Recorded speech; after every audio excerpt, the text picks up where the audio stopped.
Please come on, folks. Why don't we just bring all the candidates on so you can all see them and they can get comfortable while I introduce the rules for tonight.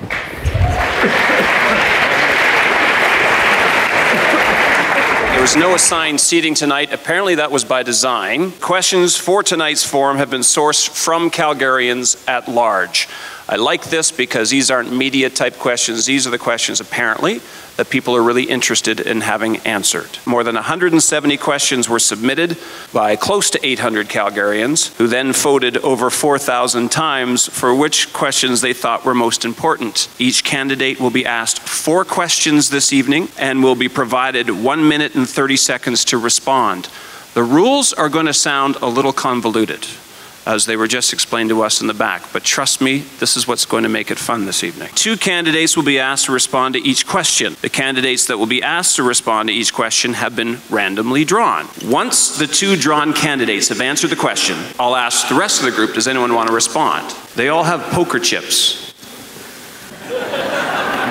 But they've only got 4 of them. Remember, there's going to be like 20 questions coming out here tonight, so they have to choose when they want to use those poker chips, and then they will be given a certain allotment of time to rebut what they just heard. Please respect the clock. It's a great big clock here. Jeremy looks slight in stature, but he's vicious from what I'm told. Please don't interrupt each other when others are trying to speak. Applause is okay, but any other interruptions from campaigners on the floor will not be allowed. No shouting out from the crowd. Let's introduce our candidates by giving them 2 minutes to introduce themselves, and they're all going to answer the same question. Given that you need 7 votes to get anything done on council, please introduce how your background and experience will help you convince 7 other council members to help achieve your key plans. And the first on my random list is Joe Connolly.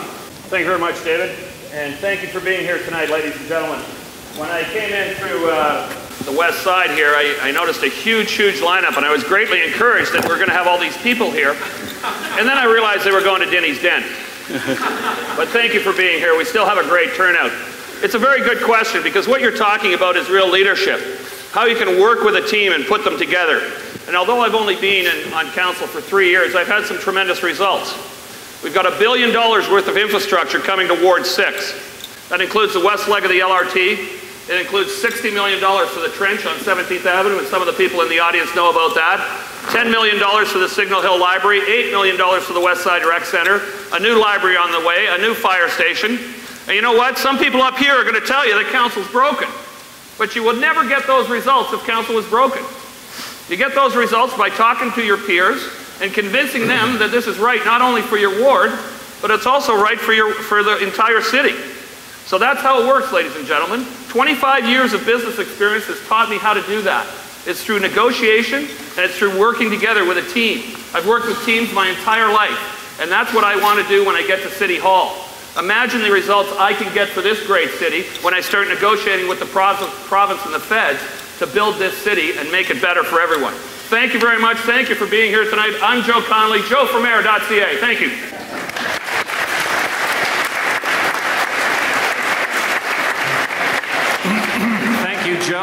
Joe gave a fine example that you do not have to use all of the time allotted for any question this evening. Gary Johnson. Well, good evening, folks. How did I know I'd be next up?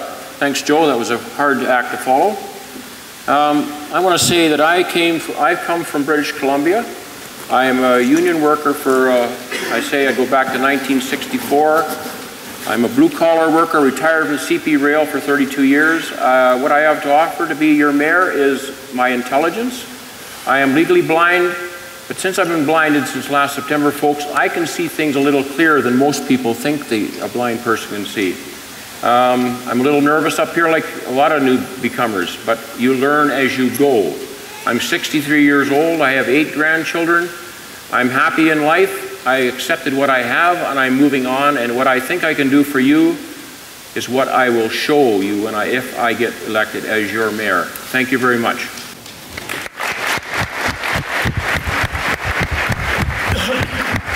Thank you, Gary. Next on the list, Nahed Nenshi. Thank you all. Thank you for being here tonight. Thank you for taking an interest in the future of the community. Thank you for proving that Calgarians are not apathetic. And as for me, I'm thrilled to be home. I, as many of you know, was the president of this students' union, opposed the building of this concert hall, but that's bygones. And I'm thrilled to be back here. And the reason I raise that is because that was really my first experience in being able to take the kind of leadership role that we were asked about in this question. As you know, the Students' Union does not run on slates in this place, and that's a good thing. And I was elected with a whole bunch of people who I didn't really know, who I didn't really get along to, and one of my first challenges was building that team. And we were able to do it. We turned around a chronic deficit into a chronic surplus, and the Students' Union, as far as I know, Hardev, has been in surplus every year since. And that was the beginning of my journey in terms of thinking about leadership. Since then, I've worked in big business all around the world, helping with very, very big problems and helping businesses grow and serve their customers better. I now do 3 things. I teach people how to run nonprofit organizations better at Mayoral University. I have my own small business with clients around the world. And most important, because I love cities, I've been a civic affairs columnist for the Calgary Herald and CBC Radio. In that context, I go to city council meetings so you don't have to. And you owe me. Because, yes, Alderman Connolly, it is broken. They spend their time on the wrong things. They spend our money very, very badly. The good news is I know the players, I know the people around the table, and I really believe that I have the ability to bring them together to get away from this 987 partisanship and to help this council help us create that better Calgary we all need. Thank you.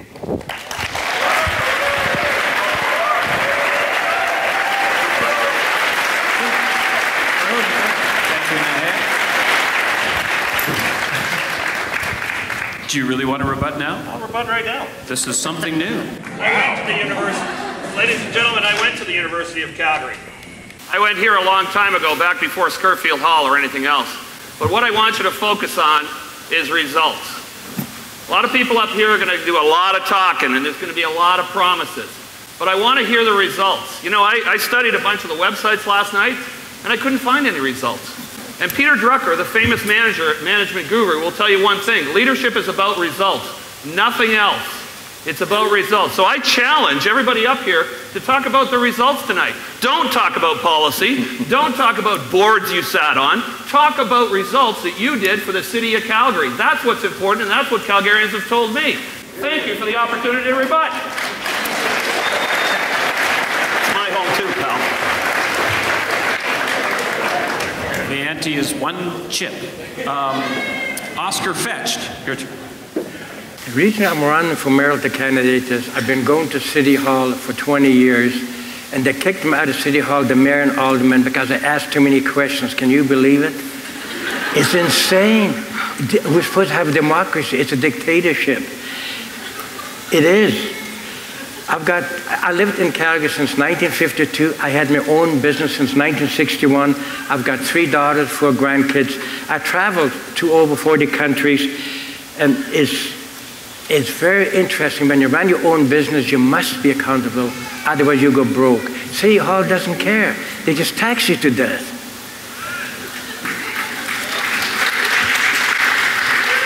My issues are, we can have no increase in taxes next year. Look what's happening with Glamour Trail. It's supposed to cost $80 million, went up to $180 million. Look at the plant, the water sewer plant in East Calgary. Only supposed to cost $120 million, went up to $400 million.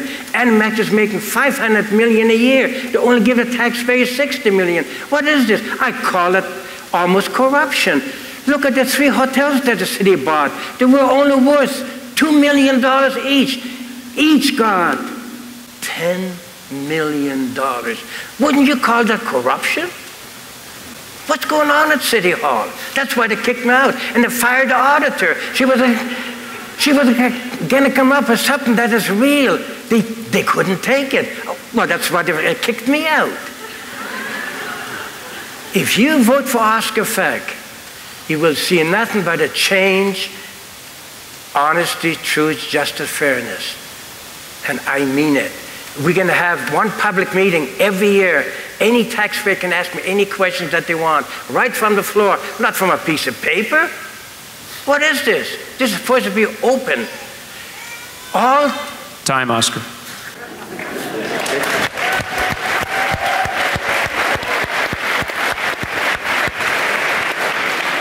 Thank you, Oscar. Our next candidate is Craig Burrows. Hi, everyone. How are you tonight? Awesome. We're going for beer over at the Den right after this, okay? So let's get this thing over quick. Okay. I was on council for 6 years, 01, 07. And those years, we started the process of building many things that we see today. It doesn't happen overnight. It doesn't happen in a year. It takes years. In the year process, you need to actually work with people. On council, I made many motions, but you know what? Sometimes I knew I couldn't do it by myself. I had to ask for help. And I don't think it's okay to sit in the spotlight and share it if it means we can move things forward. I'm not happy losing a vote 14-1. I want to win the vote because I put the time in it to make it happen. And that's first, ladies and gentlemen, how you start getting respect as a leader. Because you work with others, you respect them, and they respect you. It's like a friendship, right? You build trust, you build respect, and then you build hope. What I want to do at City Hall, if you look at my website, craigburrows.ca, you're going to see smart ideas, but more importantly, smarter solutions. That's what people are looking for. You'll see here tonight, there are people here that will maybe see the problem, maybe have a solution. But they got to show you how they're going to pay for it and how they can implement it. Now, what am I going to do to work with council? Well, first of all, I'm not going to name pick, say, I'm going to work with these 6 people, I'm not going to work with the rest. That's a great divider, ladies and gentlemen. We've had that. We don't want that anymore, do we? Hell no. So, last thing I want to say is this. What am I going to do to get respect from members of council? I'm going to earn it. And I'm going to earn it by listening and helping them in their local communities. You've probably seen the RV, 100 communities in 100 days. Well, the reason we're doing that is, Mayor, I'm going to be more accessible. I'm going to work with the local alderman to go out to 2 town hall meetings per year to hear what you have to say. That's feedback. That's accessibility, and that ends apathy. Last thing I want to do is, my biggest job as a mayor is turn the ward alderman mentality to become city councillors. Thank you.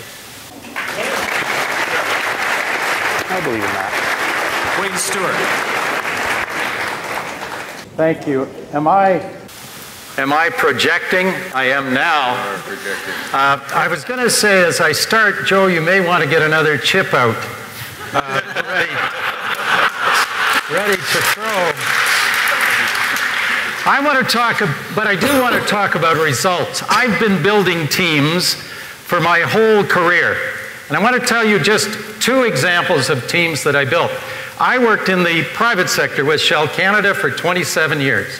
So I bring business experience that is extensive. I've managed large organizations and multi-million-dollar projects, and I brought projects in on time and on budget without exception.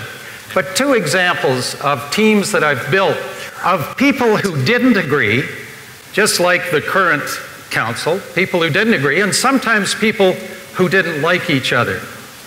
In the late 80s, I was the manager of public affairs for Shell as we were building the Caroline gas plant, a sour gas plant. And I met someone tonight who's not a fan of Shell, so forget that I was with Shell when you go into the voting poll. But I brought environmentalists and senior Shell people together and got them working together. More recently, as CEO of the Calgary Homeless Foundation, I led the development of the 10-year plan to end homelessness. And we had people who don't work together. Some people who didn't like each other were suspicious. We built a team under my leadership. I also teach teamwork. I teach team building to executive directors of charities. So on this question, I have extensive experience that goes back to the mid-80s. Thank you very much.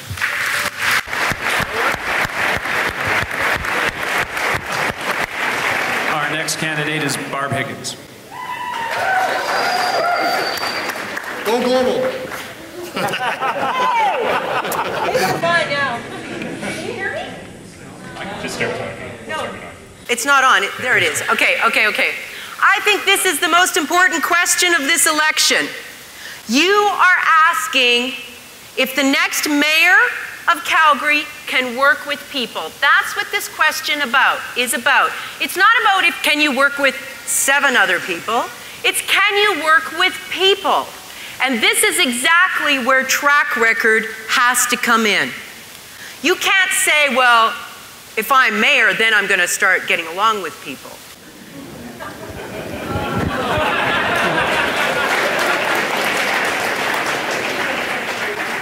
to take a look at who the track record of who that person is talking. In the newsroom for 21 years, I worked as part of a team. I've worked in radio where you can go out, you can research, you can write the story, you can interview, you can do it all by yourself. I didn't like radio. I like teamwork. Television is about teamwork. You have everybody pulling together for 1 hour, and if one person drops the ball, the show, well, you've seen what happens sometimes, right? It's called a blooper. So television is about teamwork. But I didn't just work on teams within the newsroom, and I was a leader in the newsroom.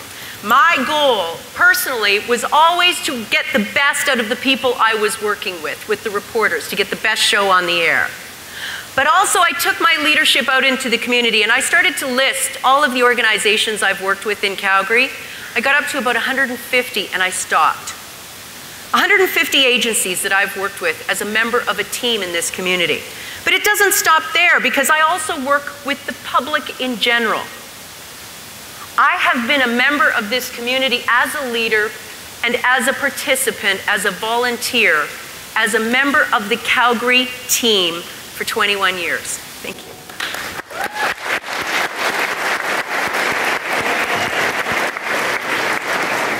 And the poker game continues. Gary Johnson has a chip. Give it a throw. Who gets the chip? Throw it on the ground. Throw it. Oh no, they'll want to use it. There we go. Well, folks, there's some pretty tough acts to follow here. I think everybody, hats off to you for standing up for what you believe in, but there's a 3-year term coming up here where people can sit on their hands and do nothing because we can't remove them. We cannot remove them from a $183,000 a year job. That's a lot of money, folks, a lot of money. But I think that we have to be accountable when we get in there. Don't want to be called a politician. I think that we should be all called people who are looking for a job is what it's about. Looking for a job. Thank you, Gary. John Lord. Well, thank you, and good evening, everyone. You know, some years ago, when I was about your age, I started in one of the toughest, most competitive businesses there was, Casablanca Video. We had to deal with thousands of the public, thousands of customers. We had to anticipate what they wanted. We had to learn how to sell. We had to learn how to market. We had to learn how to provide what they were looking for. And that business wouldn't have gone on to become one of 4 finalists for Alberta's Small Business of the Year if we didn't know what we were doing. I went on and I also ended up teaching sales management marketing, a couple of courses at Mayoral College. And I had other businesses that I had to deal with, lots of people, and I had to learn how to persuade them. So I thought when I started on council that I was pretty good. But I sure learned in a hurry just how vastly more complicated it actually is when you get in that chair. My very first motion, being as I'm a fellow that watches the pennies, as all small businessmen have to, I looked at the ceiling, I noticed that, you know, they had all the 4-tube fluorescent fixtures. I did the math, I calculated 400 buildings. I said we'd save millions. So I brought that motion in thinking it was a no-brainer. Well, you know what? You sure learn in a hurry just how much more difficult it is to persuade your members, your colleagues on council to actually support that. You don't have to guess with me, folks. I have a track record. I delivered on all the votes that were needed on most of my important initiatives, and I brought more initiatives than 13 other members of council put together during my time there. Award-winning initiatives. I got the votes. I do know how to work with it now. I didn't think when I first got there that it would be so hard. But the reality is you have to walk a mile in their shoes, of course. You don't sell anybody anything, you help them buy. And you look at it from their viewpoint, you help them shine. You say, how can I help you so that you will support this motion? It makes you look good. My dad said to me, John, you can do anything you want as long as you're willing to let everyone else get the credit for it. And that's something you have to keep in mind. Swallow your ego and help them buy. Thank you.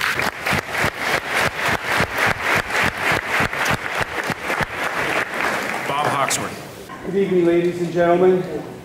I'm glad to have the chance to be with you tonight. I know all of you in your own way are leaders in this community. You're here because you care about this city, not just who you vote for, but because you work for this city in all that you do in your walks of life in this community. And I want to thank you and respect you for that, because I think what you're here to do tonight is ask yourself, who is it that you can trust? Who is it that you have confidence in? Who has the experience that you can entrust, and it is entrusting an office on your behalf? I've worked with many councils. I've served with a number of very good mayors in this community. And some of the things I'm particularly proud of, because they were unconventional. The fact that we have the first green building policy in Canada. The fact that Calgary today is the largest customer of green electricity in all of Canada and one of the largest in North America. These were unconventional ideas that I took to City Council and got their support. I also have confidence of that being able to do the job because Mayor is being a leader of leaders. And I've had that experience as the president of the Alberta Urban Municipalities Association. I think it's a cool thing that as a big city alderman, I was actually the president of the Villages of Alberta, because on the board I served were some of the smallest communities in the province. And as their president, I had to also be aware and respect them and represent their needs, even though they might not have been my own experience. It was a very diverse board. We negotiated $14 billion in infrastructure grants from the Alberta government, and I was re-elected to that position 3 times, unprecedented. So I believe I have the experience, the results, that you can entrust this office to me to be your mayor and working with you as a leader in this community. Thank you.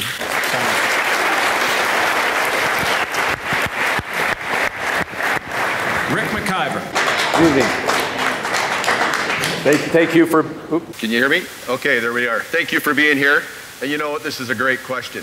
And the first thing we have to keep track of is the City Council is not a social club. It's a group of people with a job and a responsibility to the City of Calgary. And the most important thing that we have to do when we're getting the people to work together and make decisions is do it on a fact-based approach.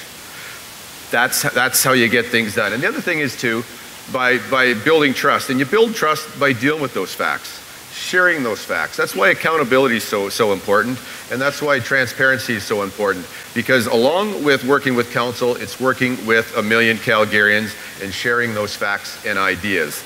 Now along the way, I've had tremendous success getting things done.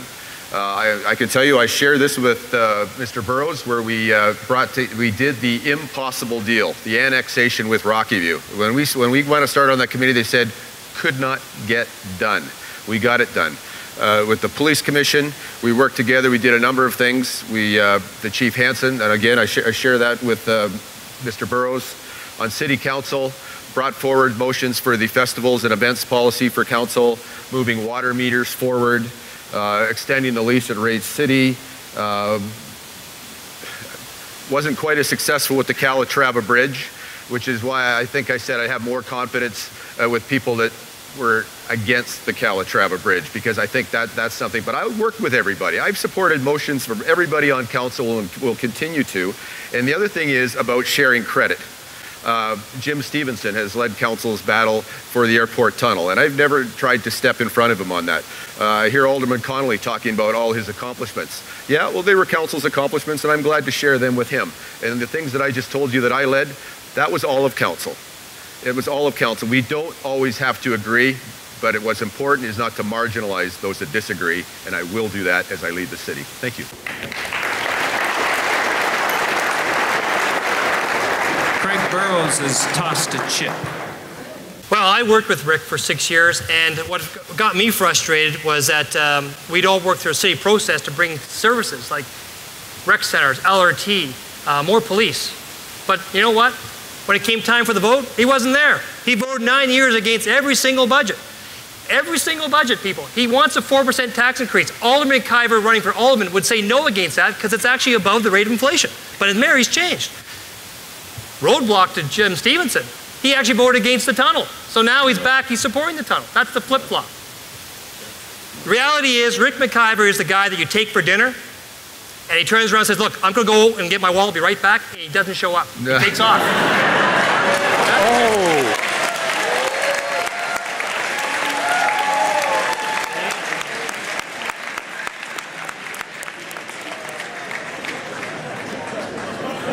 We've actually made it to the question part of the evening. We will start with Mr. Burrows in the role of candidate 1 and Mr. Stewart's in the role of candidate 2. So here we go. Craig Burrows, what strategies do you have to create more pedestrian and bicycle-oriented infrastructure?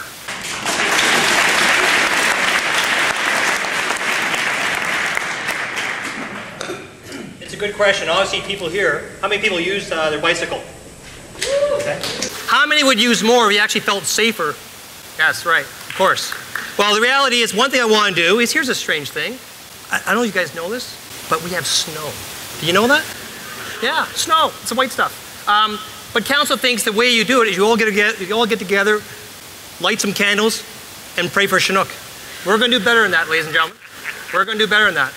We're going to provide multimodal uses. And as an alderman, I did this on 26th Avenue. We started the process of actually creating a bicycle lane on 26th Avenue. It's not enough. We need to do more.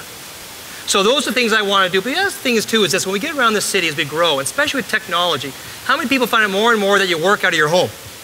So we got to look at things like telework, so you can work out of your house, so that you don't have to rush through rush hour to get through traffic. But the one thing we have to do is our bicycle pass. I think for very little money, we can actually expand our bike path, especially around the water area, because people are using their bikes for transportation. And we're having altercations with people running into people, and actually a poor senior got killed. So the reality is we need to make people safe pedestrians, people who use their bike for enjoyment, and actually people who use their bike because it's their formal mode of transportation. I want to make sure you can do that in this city. I'm going to plow your roads. I'm going to put some money into building more pathways so you actually have a second choice other than the rotten LRT you get stacked like hide, and you need a bike.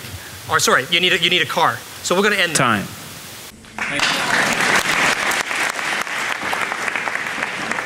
Wayne Stewart, I'll repeat the question. What strategies do you have to create more pedestrian and bicycle-oriented infrastructure? Well, it's interesting. This thing doesn't start right at the start, so it's on now. I don't ride a bike, so I don't. But I do walk. And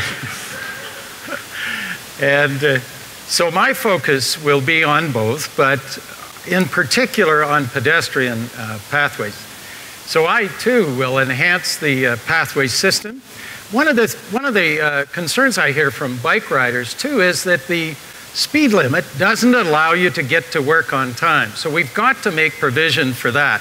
And I think the only way to do that is to make bike lanes on many of our major roads, though not the Deerfoot. I mean, we don't even want to drive on the Deerfoot, but roads that lead to downtown that we have access to. We need to have bike lanes, and I would be doing that. I'm also planning a snow removal plan, not only for the bike riders, but also for the pedestrians. We've got to make it safe for you to walk all year long in Calgary. So the pathways have to be cleared as well as the streets. So stay tuned and watch, keep your bikes, but shine up your running shoes as well.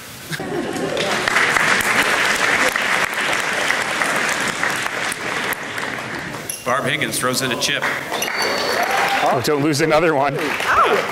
Yeah, it's kind of hard to manage there. But I think that we absolutely have to encourage more people to use their bikes, and I think we need to help along those people who are already using their bikes. I released a transportation plan today, and three of the things that I talk about have to do with bicycle riding. One is more bike racks on our buses.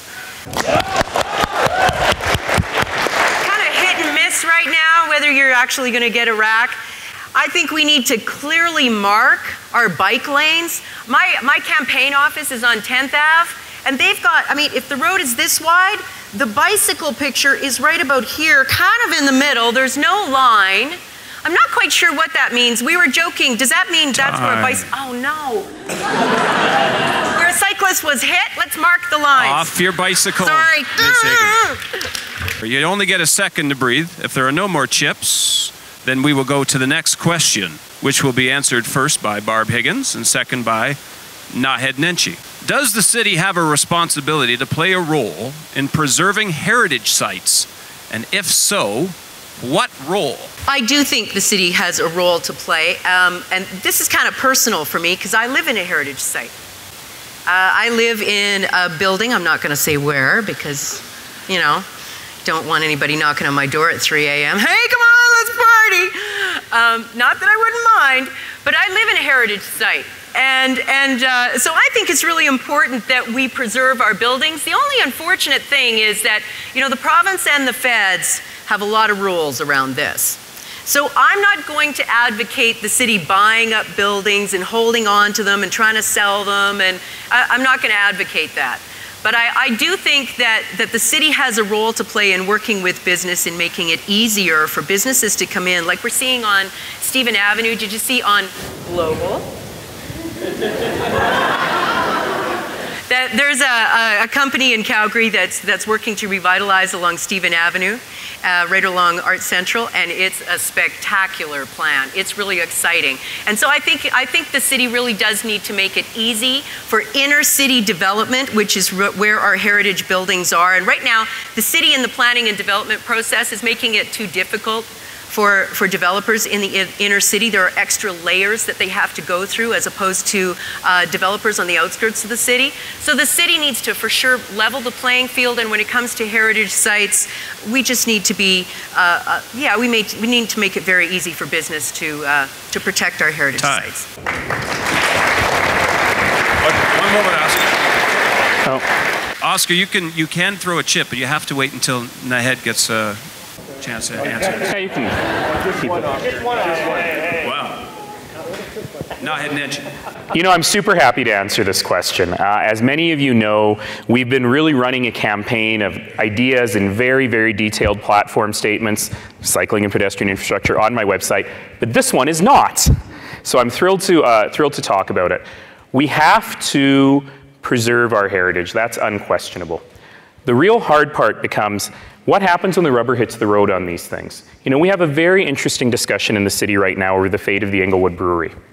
And we have to determine whether or not there are ways to preserve that important piece of Calgary's heritage while understanding that it is owned by a private individual who has rights as well. And one of the challenges we have so often in this city is we polarize. And we've seen a lot of that in the last 3 years on council, where you can't come together and say, what are our common interests? Is there a way we can preserve that heritage and still let the guy make a return on his investment? And that's really the leadership style that I provide. Ms. Higgins is right. There are some great examples of people doing great stuff. The Neal family, who did Art Central, the building that houses Murrieta's, who are now doing Fashion Central. You know, think about the streetscape of Stephen Avenue, and think about what a wonderful human public space that is. And think about what that would be like if previous councils had not been visionary enough to preserve those sandstone facades. So we need to hold on to our heritage. We need to do it in a way that shows we're proud of our past and we are moving boldly into the future. And as your mayor, I'll help that happen.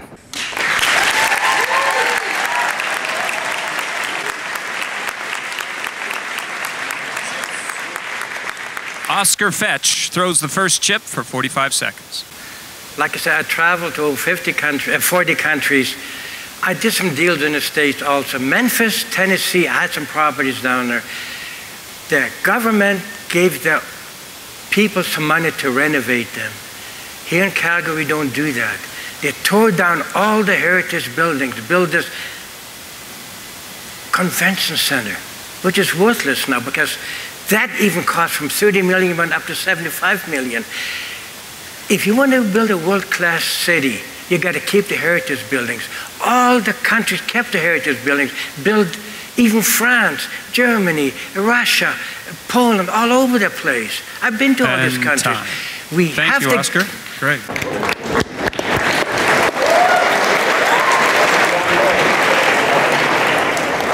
Well, thank you. Thank you, and of course we've heard lots of great ideas and lots of passion about saving heritage. And you know, it just sounds so great, but talk is cheap, and the reality is that action is all that really counts, and track record. As the fellow who brought the heritage motion before the city of Calgary when I was on council, I had to get into this issue, and I had to learn how incredibly more complicated it was than it sounds at first glance. But I got that motion through. And there are things that we can do in terms of tax incentives. And there are things that we need to do working with the province. And of course, I have those relationships, having been an MLA with the province as well. So I have the track record, I know the issues, I know what needs to be done, and I already have proven it, that there are solutions that we can implement to make it better. Thank you. Craig Burrows with another chip. Hi, and I had talks about results and experience in actually doing it. Well, give me 2 examples that I worked with council on was the Lougheed building. I mean, Stephen Lougheed, I mean, the guy's a legend, right? The family, what they did, the Lougheed family did, amazing. Well, you know what? That building was this close to being demolished. But you know what? Council and Rick and Bob were on that council. We saved that. We saved the Grand Theatre. We worked together. So there's an example that we can work together. The Hart House. A very difficult area. I took a lot of heat from NIMBYs that just said, I don't want to, the proposal we had to make it save it was to actually provide some modern housing around it, and that caused a big war. The reality is this, the problem with the bylaw is that we as a city can only grant historical rights if the people are willing to give it, and we have to pay for it if we try and take it. Whereas provincial, they can just do a designation.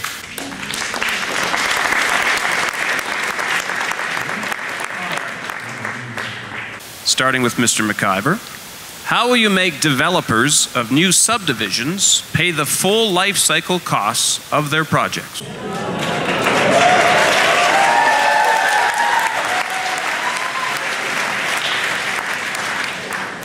I had to move the chair back with these size 13s, make sure there's enough room to stand here and do this.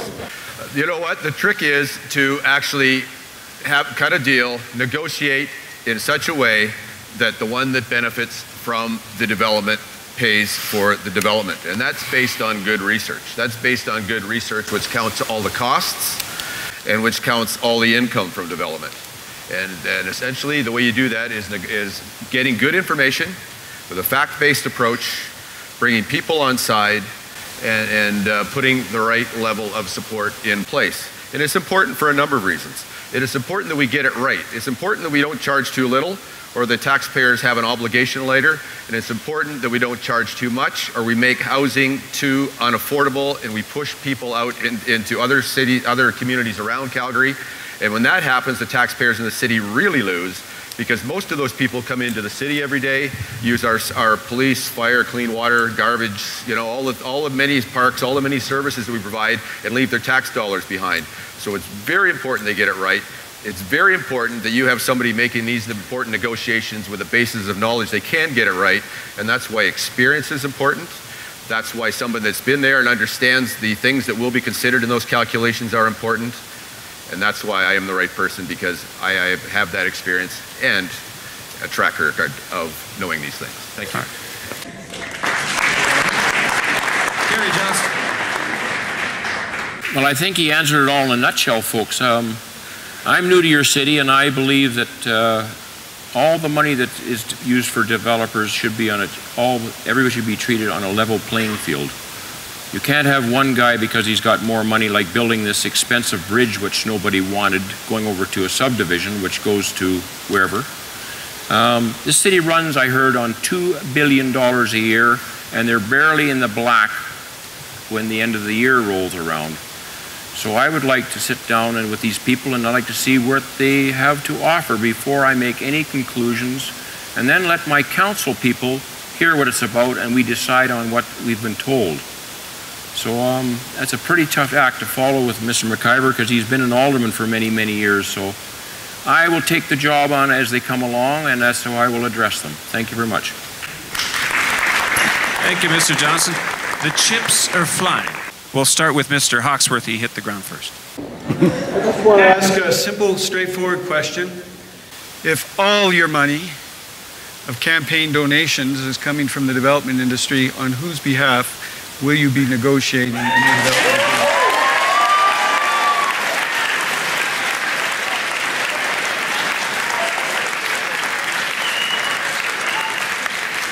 Do we have more chips?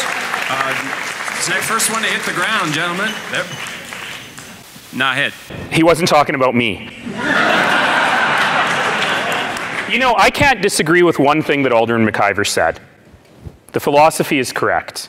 But we also have a council that has presided over a $1.5 billion debt just in water and sewer infrastructure, precisely because they were unable to negotiate the right rates with developers. That's the record we're looking at here. And you know something? The developers are not the bad guys. City administration are not the bad guys. We believe in affordability, but we also believe in affordability that does not mortgage our kids and our grandkids to make it affordable today. It has to be affordable over the life cycle of that project. And you know, I sat down with a home builder today and we had this conversation. They're willing to come to the table. I'm willing to come to the table.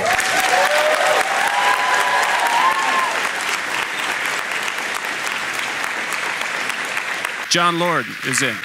You know, one of the reasons I've been able to resolve so many impossible and divisive battles in my career was that I guess I just have a knack of looking at things from a very different perspective and looking at it very much in a deeper fashion.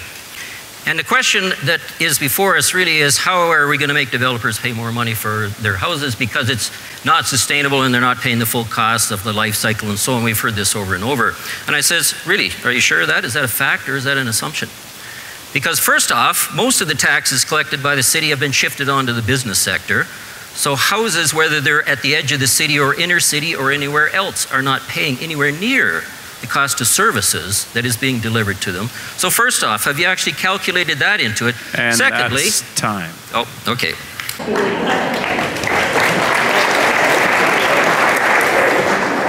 Oscar's back in with a chip. Go ahead, Mr. Feck. I am a developer.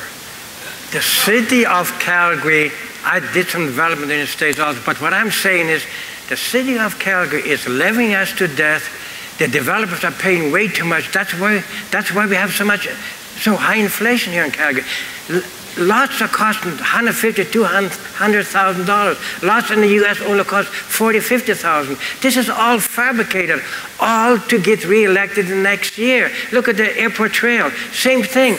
The airport told them 10 years ago we don't need the tunnel.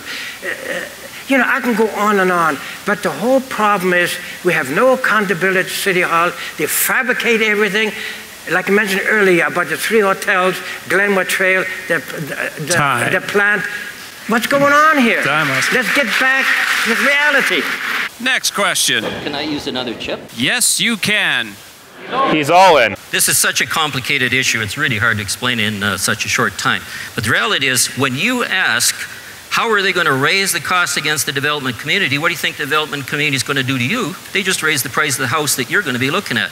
So what you're really asking is, how are they going to raise the price of the house you're hoping to buy in some years from now? Because that cost gets passed along.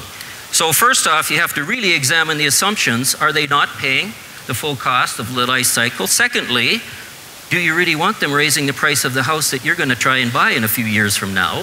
And thirdly, is this maybe just another way of getting a whole bunch of money to City Hall that costs the citizens of Calgary at the end of the day a whole lot more and drives up the cost of housing for every one of us? In my campaign, we put people first.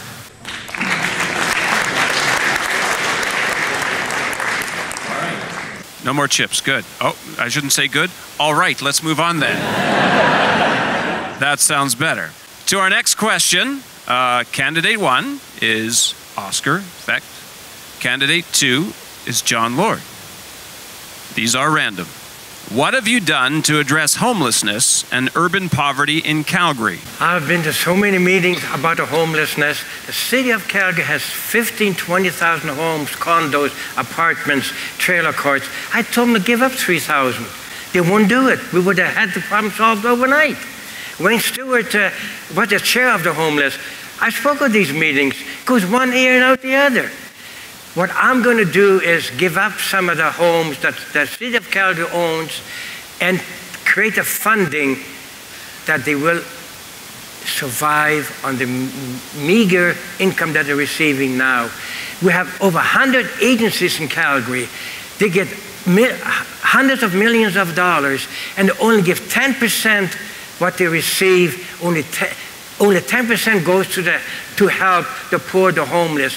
Look at the mothers. They have to prostitute themselves to feed the kids. Is this the city we're living in? I go to police commission meetings also. I speak like this. But it's a fact. The the chief said, also, look, it's true, but what do we do? I said, it's simple. We've got to get back what we had in the 1930s, 40s, 50s, 60s. The government funded direct and helped the poor, the homeless, not give to agencies. They blow it all for themselves. We've got to help the people that need the money. Let's get rid of all the shenanigans. Let's get to reality. Be accountable to the taxpayers. That's what matters. Nothing else matters.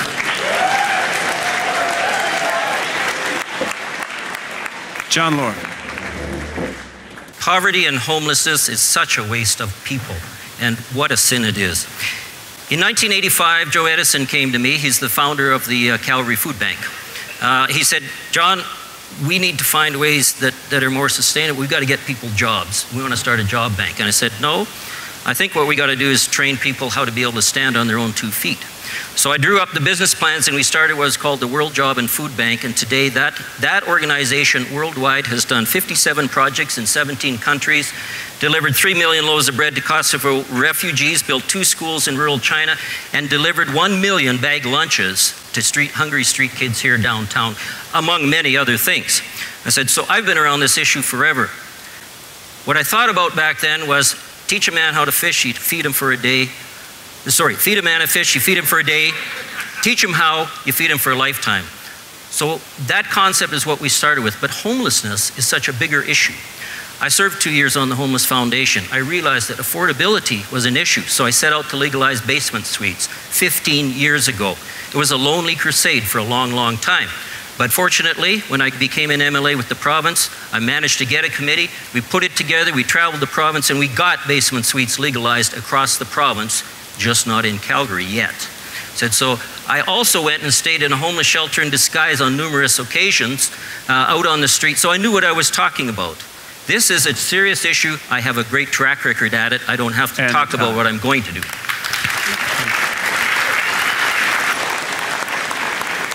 Joe Connolly has dropped a chip. Well, how you doing out there? It's been a little while since I spoke. Have you heard any results? I'm waiting for one result, before or after politics. I haven't heard anything.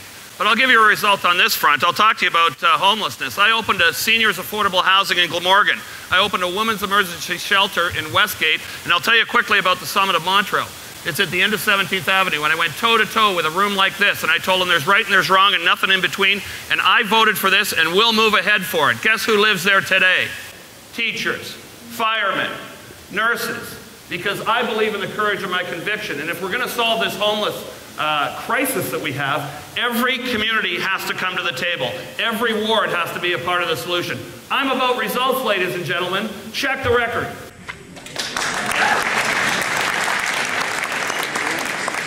Wayne Stewart. I have to correct a couple of things.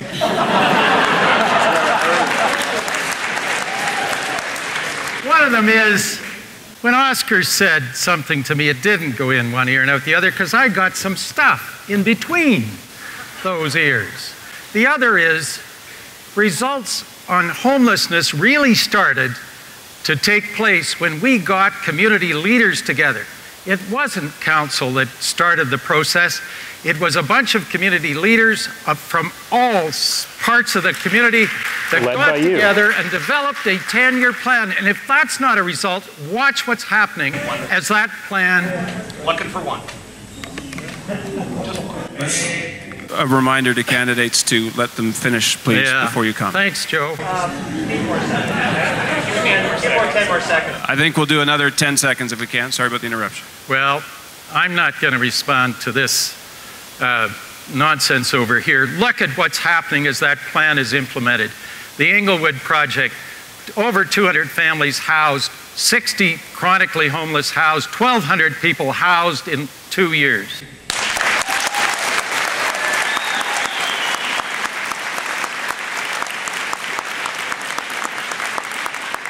Are there any more chips on that question?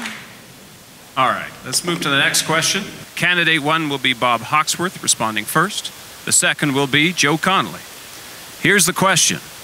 Is urban sprawl a problem for Calgary? If so, what have you done and what will you do about it? Let me just show of hands here in the audience tonight. How many of us live in a single-family home in Calgary? Okay. So when we're talking about this issue, it's about the choices that we make as individuals and the impact that it has on the community at large. So in a way, we're all of us share the responsibility for the city that we live in because of the choices we've made as consumers.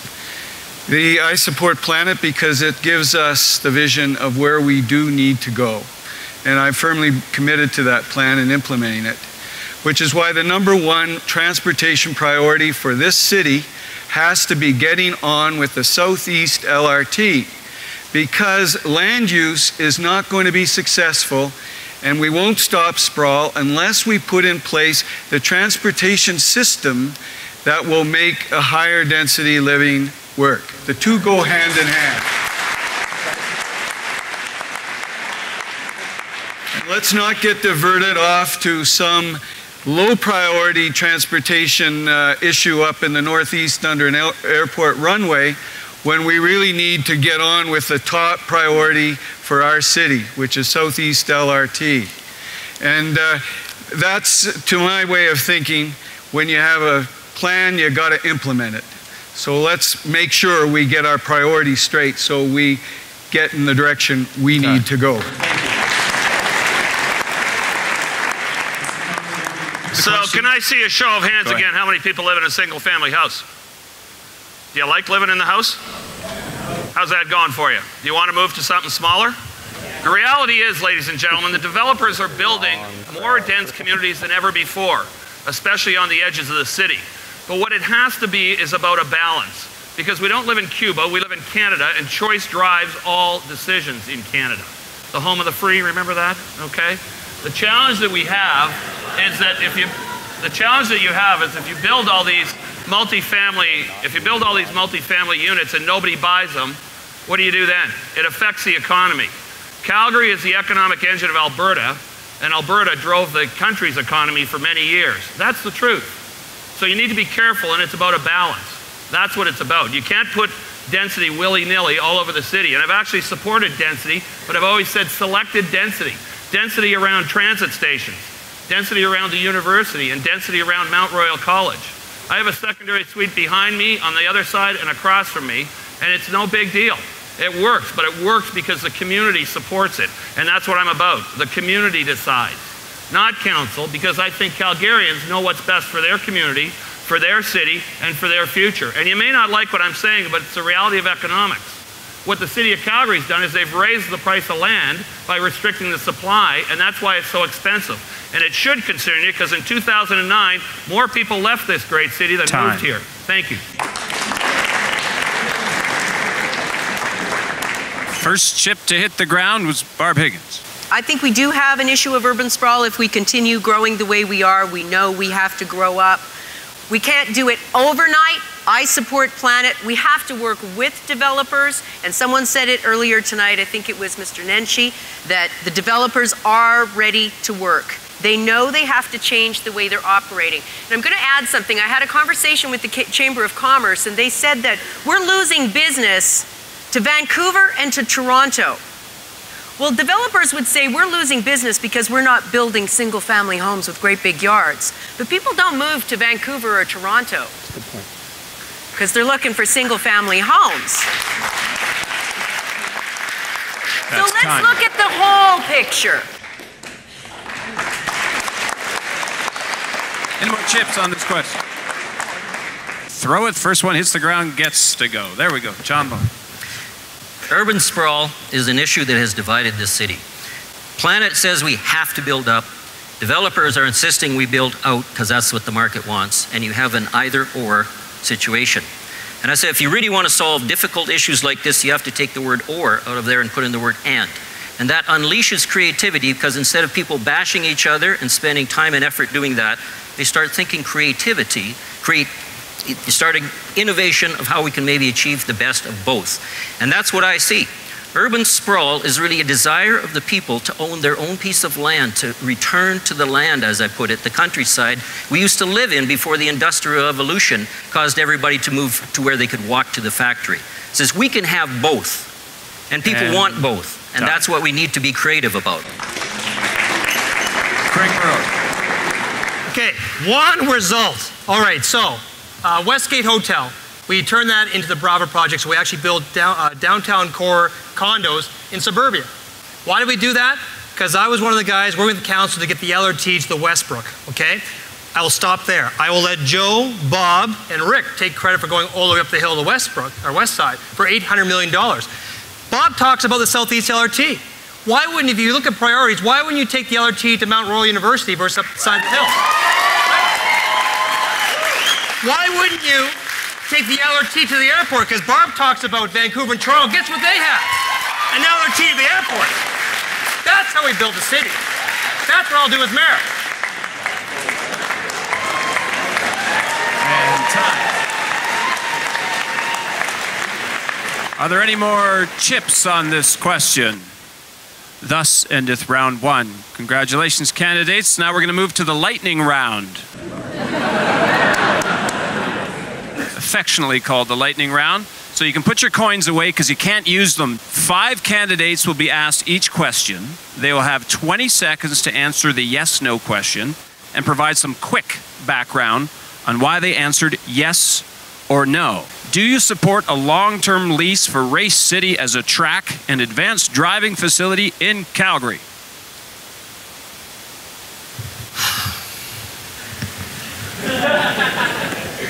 Yes. Thank you, Mr. Burrows. Wayne Stewart. No.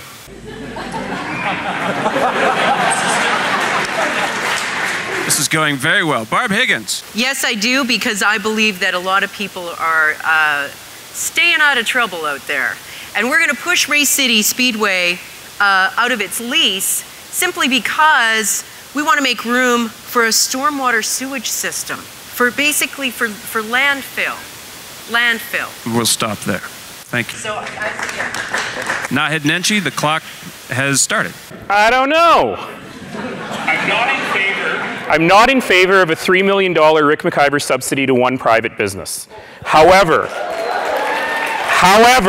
I am also not in favor of a bullying city administration that doesn't work with private business to solve the problems and find a new facility and keep motorsports going in this city.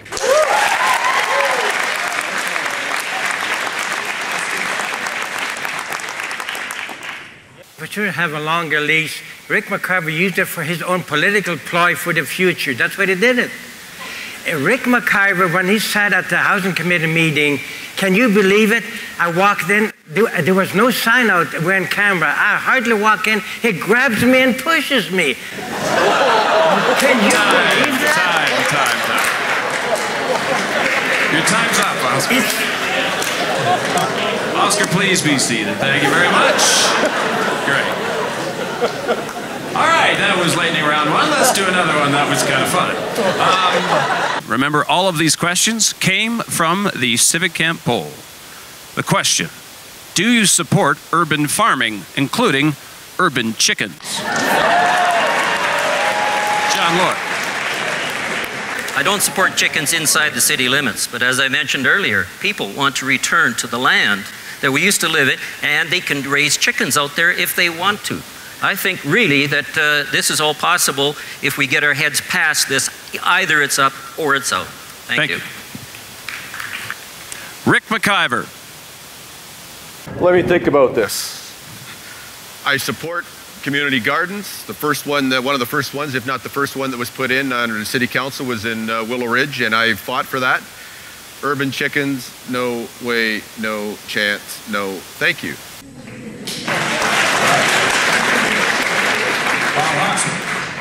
Once upon a time, politicians got elected by promising a chicken in every pot. Now they want a chicken on every lot.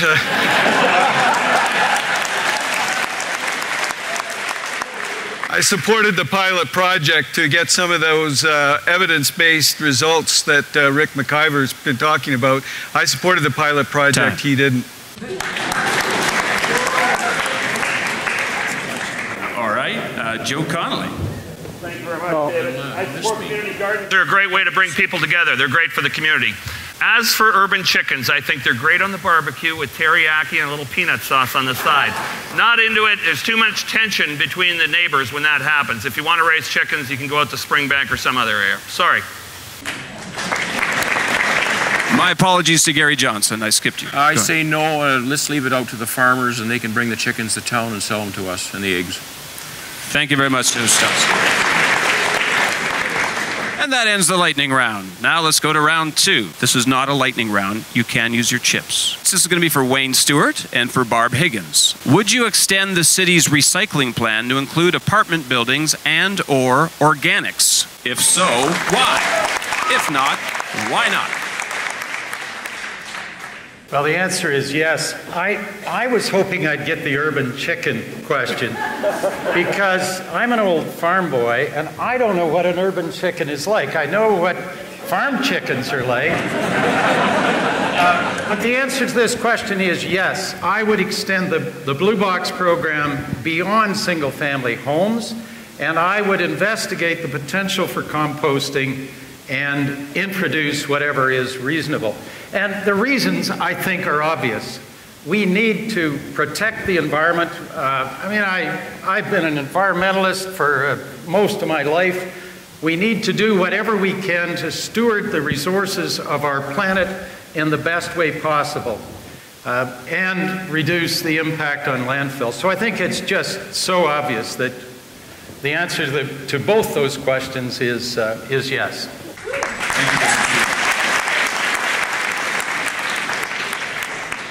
Barb Higgins. Absolutely.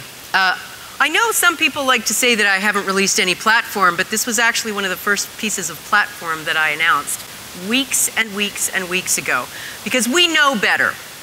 We know about recycling. We know better. This isn't even a conversation anymore.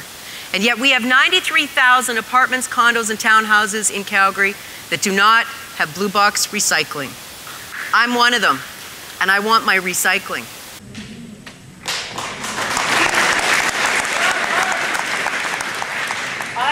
I had a company come to my door, and for years I paid for a company to come to my door to get my recycling, and that company went out of business about the way the whole city handled the whole situation. And I know that there's a contract in place to prevent business or to prevent the city from getting into this, but the city has to plow ahead. This isn't an option. So I commit to bringing recycling to all homes. I also believe it's time to move in the direction of composting, and I also believe it's time that we start the discussion in terms of commercial and industrial waste recycling.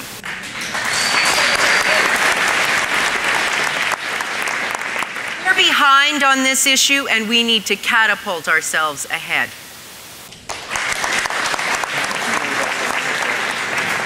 Gary Johnson's throwing in a chip. Well, folks, my son and I in Kamloops, British Columbia, we're going to start a recycling for garbage. Everybody believes in incentives. Incentives make things work because people like a return on their dollar, which they invest in things. Every ounce of garbage that goes in the ground, folks, is not good for any of us. Gets in our water table, gets in everything. I did a lot of homework on it. I believe this city could be the first to start up a recycling of garbage like they do in Europe. They bid on the garbage when it comes in, and they make money from it. Businesses make money from it. And then the people get a return for what they put out and get back. Thank you.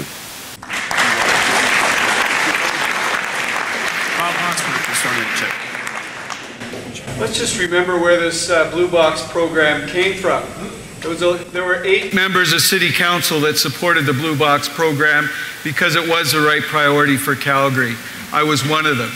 There were 7 who didn't vote for it because they thought the cost was the issue for Calgarians. One of them was Alderman McIver. This is why this election is so important. There is a choice between the priorities that are important to you as Calgarians, and you talk about results. That's a popular program because it was the right thing to do. Let's make sure you have a mayor after October 18th who shares your priorities, like the Blue Box program and extending the recycling through the rest of the city.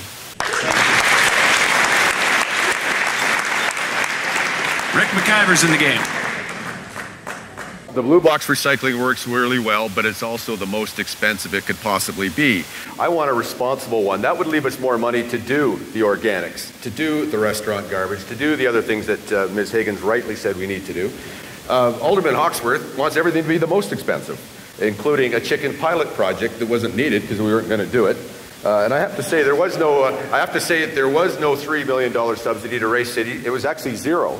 And the reason is because it was one of the things that I and other members of council negotiated with the administration and Race City. And further to that, I was accused of stiffing somebody for lunch. I might have, I'm not sure, but I do know at the end of every year I turned in $20,000 to $30,000 on my expenses, and someone else turned in next to zero. And the clock runs out. Are you throwing that chip, or you? There goes the chip. They're so valuable, I have to say, and of course that $20,000 didn't include the dry cleaning he paid for on taxpayer money until people found out. That said, the recycling. The problem here is, as Ms. Higgins has rightly pointed out, that the city really screwed up when they did the contract for the blue bin recycling. They knocked these people out of business, and the deal they made was that they would not go into apartments and condos until, I want to say, 2018. So what Ms. Higgins is telling you is great, we'll do it in the first term, sure. That means breaking a legal contract, probably getting sued, and knocking a whole bunch of private businesses out of business. We have to work with the private operators to figure out a way to get recycling to more people, but it's a complicated issue. We've got to do it, same on composting.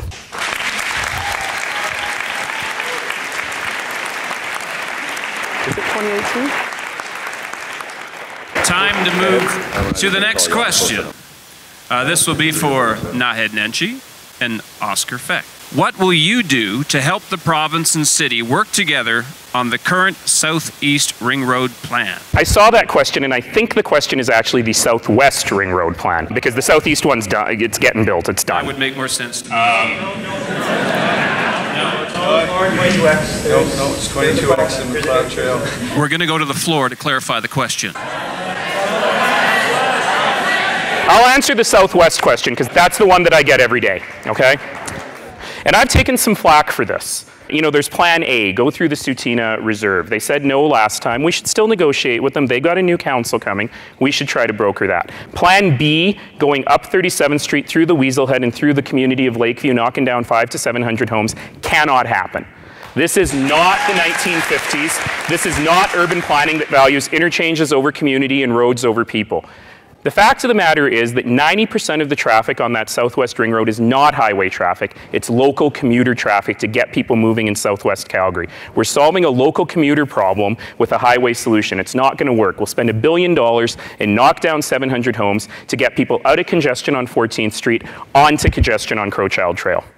We have to get the Southwest moving, and that means being creative. It means express bus service implemented immediately, serving the communities on the 14th Street corridor. If we can get 3% of people out of private cars and into alternative forms of transportation, we'll solve congestion on 14th Street. It means making the interchanges at Heritage, 90th, Southland, and Anderson work better for those people, because it's wrong that they have to spend 30 minutes to turn left in morning rush hour every day, but we can fix it. We've got the technology. We don't need to bulldoze anybody's home. We'll get the Southwest moving.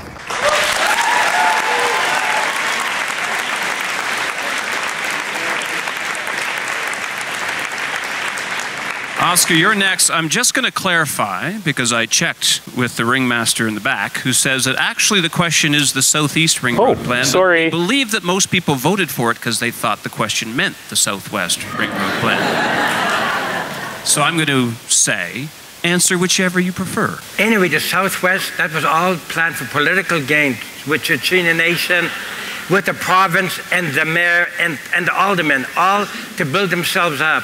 Southeast Ring Road is half finished. It only goes from the airport to 17th Avenue Southeast. And they stop, just like they build roads in Russia. It goes to a point and it stops. That doesn't go nowhere.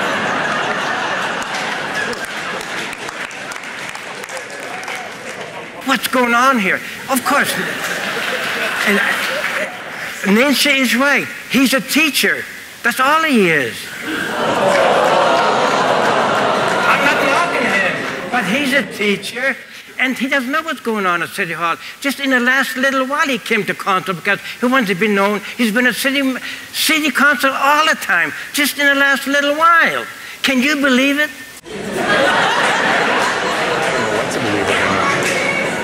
Hey, it's a joke. It is.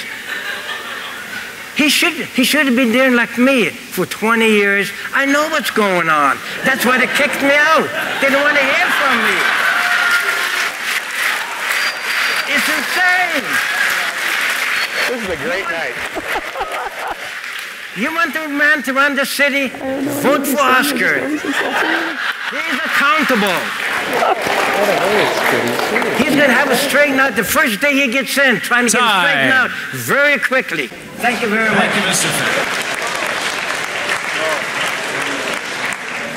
Finn. I think I'm more than welcome to hear Naheed talk about the Southeast because did you throw in a chip? There's 80,000. No, but just for clarification. No, wait. There's 80,000 people who live down there. They're just as concerned for the Southwest. No. I'm sorry. I'm going to have to ask you to. Unless you are you out of chips? No. I'll sit down. I'm sorry, sir. Sorry. And I'm not using one of my chips to rib up myself. I just saw a chip hit the floor. Bob, was that you? Bob Hawksworth. Yesterday I released my transportation policy, and this is very much a key component of it. My proposal is that we work with the province, it's their road, to get the extension from the Trans-Canada built to Highway 8, and then upgrade Highway 8 into Glenmore Trail, and then on to the Deerfoot. At least we will get some progress made, but I agree with those who believe that using 37th Street or 14th Street Southwest in a 50s style, 60s style massive redevelopment of roads over houses is no way to go. We need to save the Weaselhead, North Glenmore Park, Lakeview, and all the communities in the Southwest.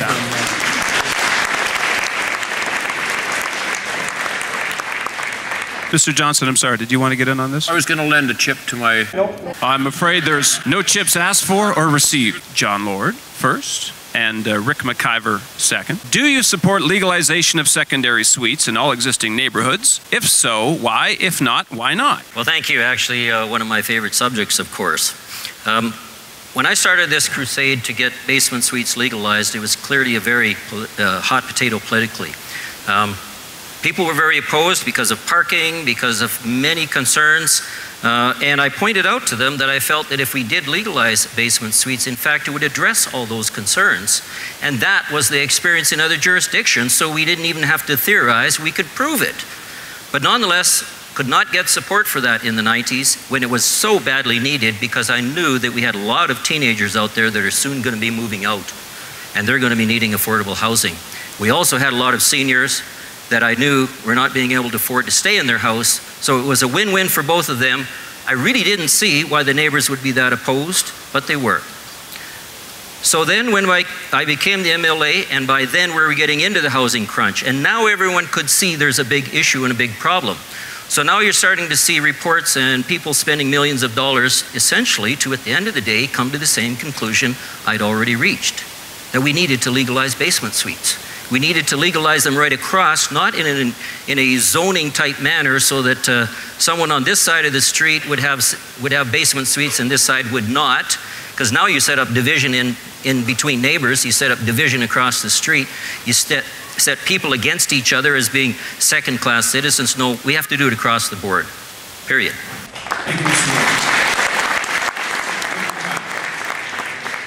Thank you. I actually took this item to City Council and I said we need to regulate secondary suites in low-density single-family homes. What that means is putting some planning rules in that we allow some but not everywhere for an appropriate distance apart. Two issues. We need to protect the character of those single-family communities. I'm hearing that loud and clear from a lot of Calgarians.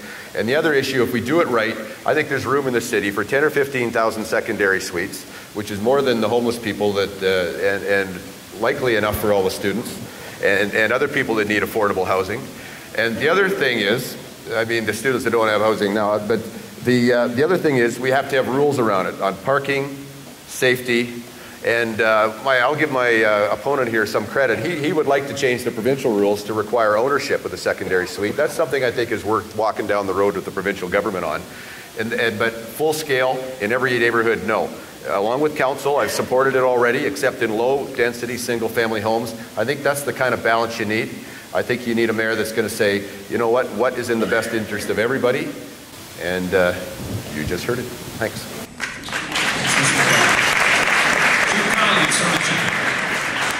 Thank you very much, ladies and gentlemen. I agree with some of my friends here who say that it'll be chaos if we do it wholesale, and I tend to agree with that.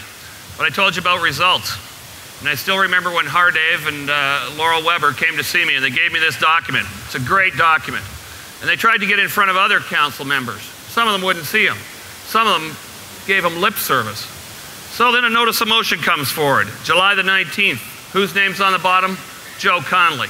Because I'm trying to deliver results on this. We have to take small steps. You can't do wholesale changes. And I was successful in getting a report that'll come back in November. So if you want a mayor who's going to get your results and deal with the problems in a logical, sensible fashion, I'm your guy, joeformayor.ca. See what the community says about me. Thank you. Thanks, Mr. Tucker. We have another chip. I agree about getting results, and I think one of the ways that you have to get results is I think the mayor has to set a tone on this, because the tone that I have heard so far in this debate has to do with fear and has to do with judgment. And it's almost like we're saying it's okay for people to be out on the street. It's like we're saying it's okay to judge that somebody who lives in a basement suite is so-called undesirable, or somebody that you have to worry about.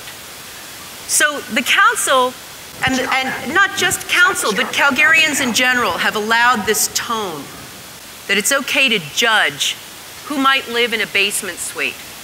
And I think the mayor and council have to work to challenge that. All right. Mr. Feck. Look, we had secondary suites. The city closed them all down. They made them tear out the sinks, the toilets and everything. Now they want to create secondary suites. It's called destroy, rebuild for a fee. Can you believe it, how this system works? Like Charles Dickens said, law is an ass. That's what it is. We create rules and laws to fit the crime, then we create rules and laws to fix it. Let me tell you something. Barb Higgins, when she opened up her campaign, she said, we got 220 managers. They know what they're doing. Let's leave them alone. We're going to get in deeper than we've ever been.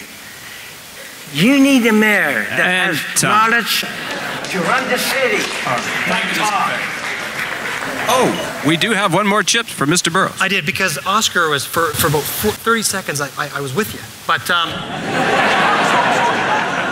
the issue is this with the secondary suites. I congratulate you and your team, because you brought a realistic expectation as looking at putting TOD around communities like universities. Bang on you, good luck for you, good job. What bothered me when I was in council in July watching that, I watched the same process. Alderman Fox Melway supported secondary suites in her community, exact same process. McIver's ward, he says no. Exact same thing. He votes for it when it's not in his ward. My thing, what bothered me is the process. This lady sat there shaking in front of 15 people begging for something for her mom to be in the basement. That's wrong. Put a process together so people actually know what they got to do to get a secondary suite. Don't make them go in front of council and beg for someone to live in their house.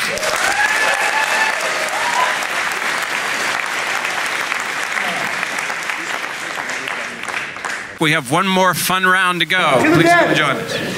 Not yet.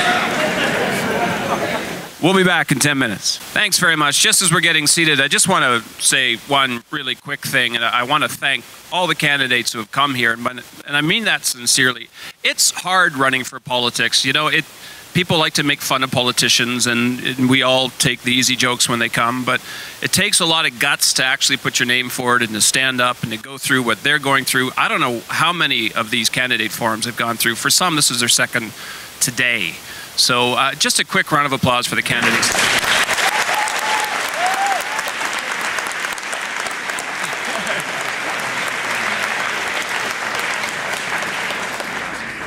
All right, now that the touchy-feely part's over, there are some chips left. This is your chip count, in case any of you are thinking you're in Vegas and watching poker. Here we go.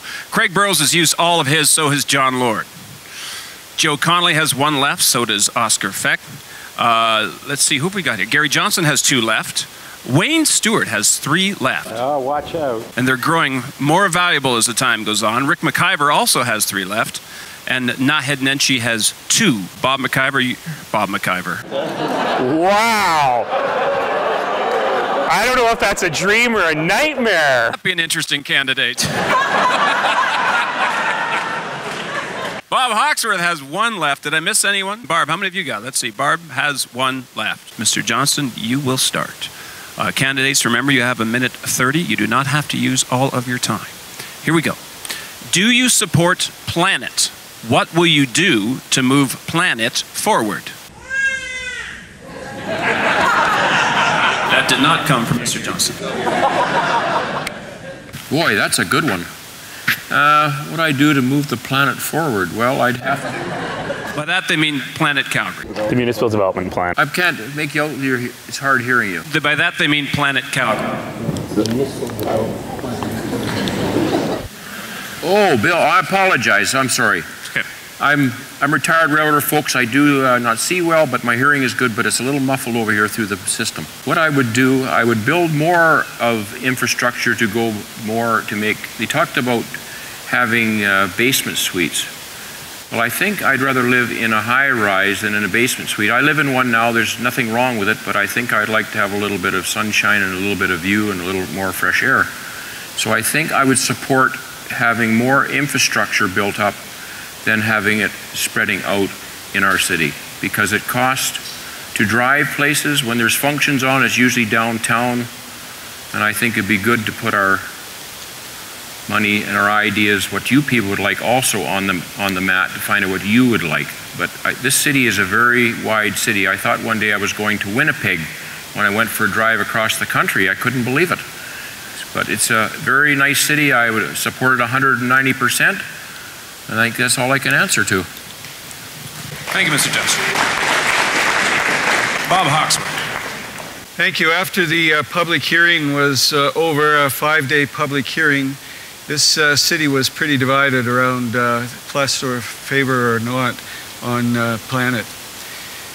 And I was a guy on council who was tasked with the job of chairing the Planet Implementation Committee, because we needed to sort through, now that the plan was approved unanimously by all of us on council, by the way, there still were some outstanding divisions that needed to be addressed. So I chaired a committee of developers, community representatives, administration, and politicians, and spent 4 or 5 months of meetings setting out, creating a dialogue where everybody could get their issues on the table and sort them through, because everybody has a stake in making this work.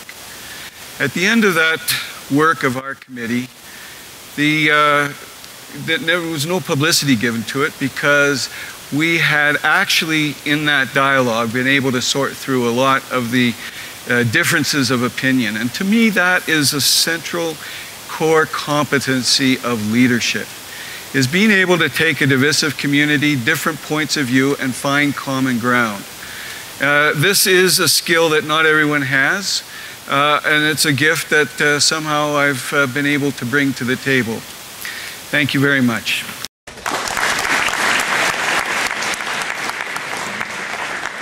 Joe Connolly will be answering first. Here's the question. Is the city doing a good job of addressing transportation needs? And would you change anything? Yeah, I would change something. I think we're doing a good job, but I think we can do a better job.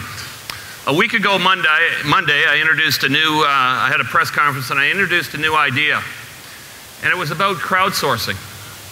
And for those of you who don't know, crowdsourcing is going to the masses and getting your direction. I don't think anyone up here has all the ideas. I don't think council has all the ideas, and I certainly don't think administration has all the ideas. I think Calgarians have the ideas. And while there's many promises being made today, many platforms, many policies, I leave you with one. Your voice will be heard through crowdsourcing. Because I think Calgarians know best what they want for their community, what they want for their transportation needs, what they want for their city, and what they want for their future. And those of you that don't know about crowdsourcing, let me give you an example. When the Gulf oil spill happened, which was a terrible tragedy, they used crowdsourcing to get ideas from the public. They had 80,000 ideas, and the best ones bubbled up to the top. And they implemented many of those ideas. I think they used about 200 of them. So ladies and gentlemen, this is no longer about an election of a mayor. This is an opportunity to change democracy. And if you like what I'm seeing, go to my website, joeformayor.ca, because we have the opportunity today to change democracy, and your voice will be heard. Thank you. Have a great night. Mr. Burrows. Ladies and gentlemen, I've got my green transportation plan. I encourage you to take a look at it on my website. But I want to talk about a couple of things I think are important. Is first of all, you need to plow the streets. You got to get people, it's not just cars. I always say to people, buses don't run on magic carpets.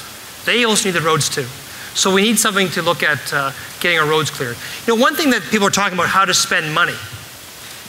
Smart car technology, smart traffic light technology. Have you seen right now all the major intersections that got cameras?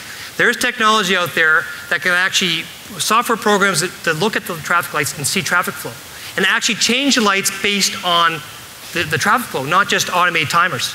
Do you know what we could do? The average person lives 12 kilometers from their work, 20 traffic lights. We could save 10 seconds of time. Do you know what 10 seconds is in a week? It's a half hour. What's a half hour? If we were to build interchanges, 3. You know how much interchange costs? $70 million.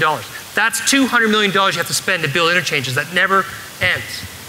But with software for smart intelligent systems, it costs you about $2 million. Those are ideas that we can actually start moving traffic right away. Last thing I want to talk about is the LRT. If you want a first-class system, it's got to be something people want to use. And I would like to do a pilot project to provide 24-hour LRT for weekends.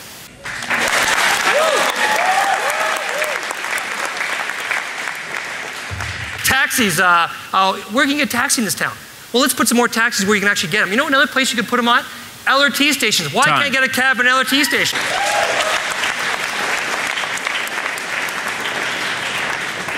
Any chips on that question? Yes, there is. Here we go again. But it's a fact. The city of Calgary, the LRT, they were supposed to put a tunnel under 8th Avenue and run the LRT like the big cities in the world have. They didn't do it. They built the LRT, they only built for 3 cars, not they built for 4 cars. And the LRT platforms are falling apart. What's going on here? Haven't we got good planning at City Hall? We don't. That's why they kicked me out.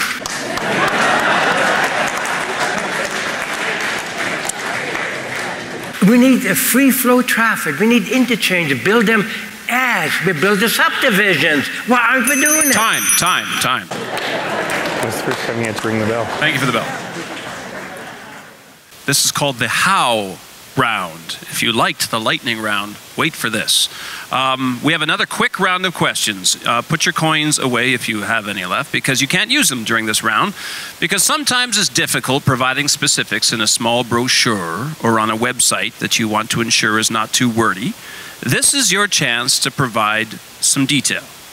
This round is called the how round. We previously visited your websites, and we picked one of your top priorities. Each candidate will be given 30 seconds to tell us exactly how you will plan to accomplish this goal.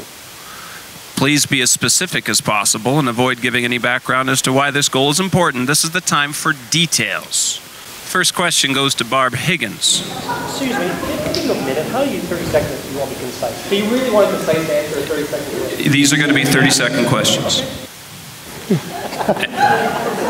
And he's out of chips. All right. I'm working with Oh, you're working with people. Okay, great. Barb Higgins, you first.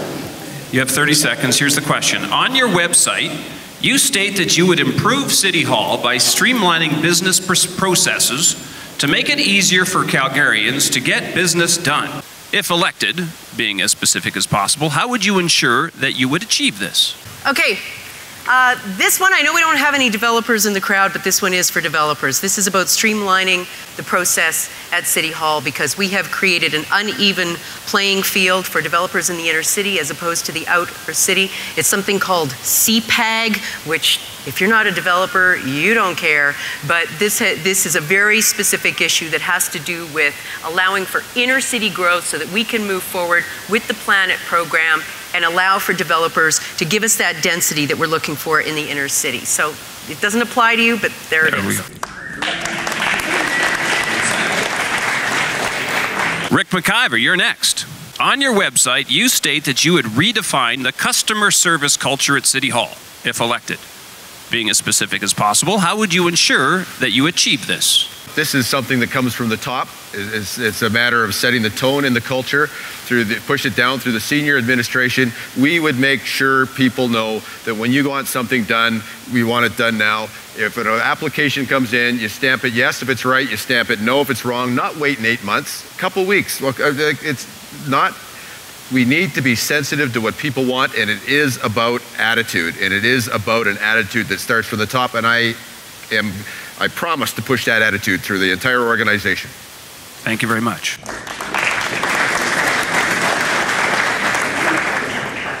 And I recognize it's not easy to fit stuff into 30 seconds. Naheed Nenshi, you're next. On your website, you state that you will make Calgary the best place to start and grow a business. Being as specific as possible, how would you ensure that you achieve this? Two things. Number one, we have to streamline processes. It's not just about the developers. It's about every small business person in the city who gets stuck in red tape. We've launched a website already called cutredtape.ca where we invite people to share their stories and their methodology for improvement. We have to change the culture so that the planners at the city believe that it is their success if the business succeeds, not it's their success if the business jumps through all the hoops. Number two, we have to attract people to Calgary and keep them here by investing in arts, culture, parks, recreation, and sports.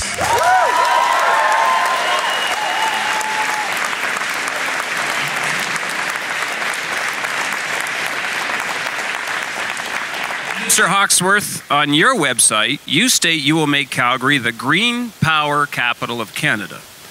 If elected, being as specific as possible, how would you ensure that you achieve this? NMAX is our partner in what we've achieved in the foundation. I want to tell you tonight, I will not sell NMAX for $1 billion or for anything for that matter. This company is as an asset to our community, and I'm going to keep it in city ownership because once it's gone, and the progress we've made on this front will go with it. So that's what I'm going to do. Keep NMAX. All right. Wayne Stewart, on your website, you state that you will emphasize public-private partnerships, P3, if elected.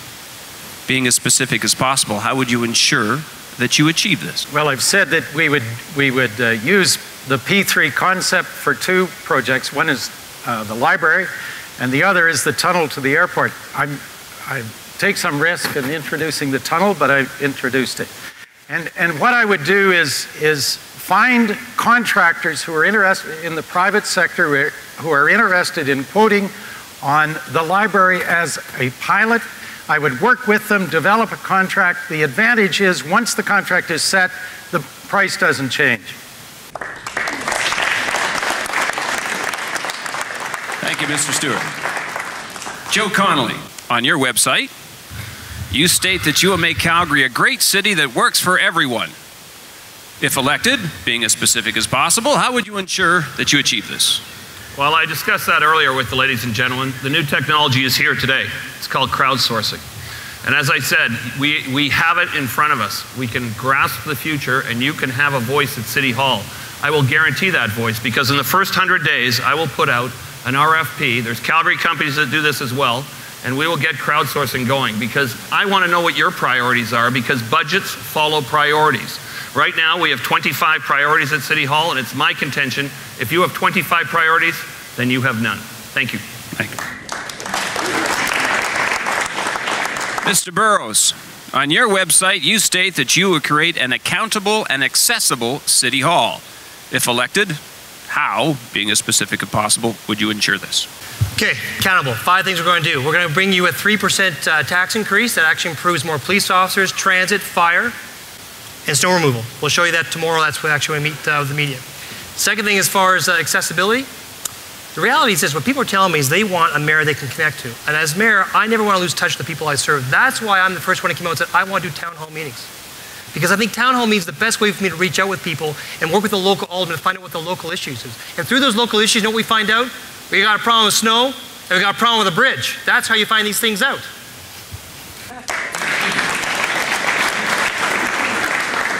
John Lord, on your website, you state that you will create a kinder, gentler Calgary Parking Authority.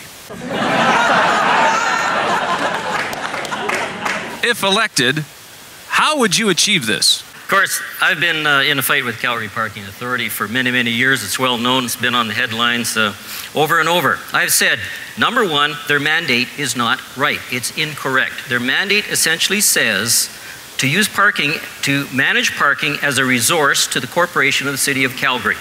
And I have said their mandate should be to manage parking on behalf of Calgarians, first and foremost. Their mandate is wrong. I'd ask council to change the mandate, so they should be doing the right things. Time. Thank you.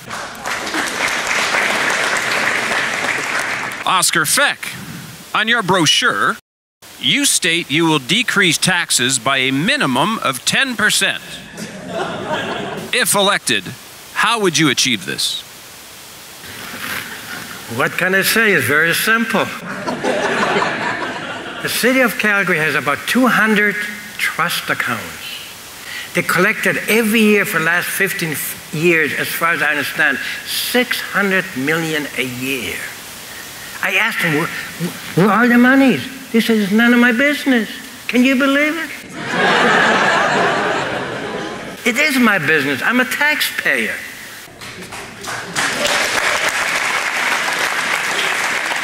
Thank you very much, Mr. No, Feck. they're clapping.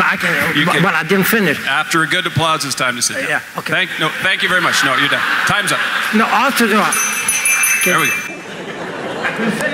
The bell's stage 2, then the lightning kicks in. Mr. Johnson, forum organizers have asked me to give you 30 seconds to explain how, on any issue, you would choose.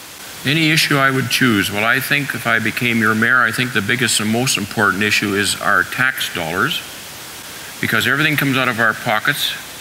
I come from a different province, over next door, British Columbia. The wages are a little different there. We're more union over there than we are here. I wouldn't have today, folks, if it wasn't for my pension, which I worked for 32 years today and I live on, to get me by. So I would like to see, life is very short, and I'd like to see us all. Thank you very much. I'm finished. Bob Hawksworth and Nahed Nenshi. Does the current system of campaign financing work well? If not, what changes would you favor? Well, it is what it is, in the fact that we do need money from citizens to support our campaign. And as you will be seeing in the next couple of days, my campaign donations have come from a large number of people across the city in small amounts, because I believe that really is where should be the foundation of our campaign financing, is where citizens support the city councilors instead of having to rely on, or some do, going out and exclusively getting their donations from the development industry or other parts of the community. I believe that the whole issue around disclosure is an important one, and that has been a reform that has been accomplished recently or over the past several years, and that knowledge amongst citizens is probably the most important tool we have to ensure that there is some transparency around how we then conduct ourselves afterwards. That knowledge in your arms and hands is as important as any other thing we could possibly do. The only other thing that we might consider is making them tax deductible. Now that regulations are under the provincial government legislation, the next step I could see us looking at is some form of tax deduction for folks who do make these donations to political campaigns at the municipal level. Thank you. Mr. Nenshi. I'm a little embarrassed. And the reason that I'm a little embarrassed is because long before I decided to run, I'm the one who submitted this question to the CivicCamp Forum. I have been fighting for campaign finance reform, transparency, accountability, and openness for many, many years. With the help of some very, very dedicated volunteers and citizens at the Better Calgary campaign, we have been pushing and pushing and pushing for this. We need to continue to push the provincial government for a number of things. And I take some credit, I have to say, for the laws that we now have in place. It used to be the Wild West. But we need stronger limits on contributions. They need to be lower than they are now. We need spending limits. We need to only raise funds in the year of a campaign.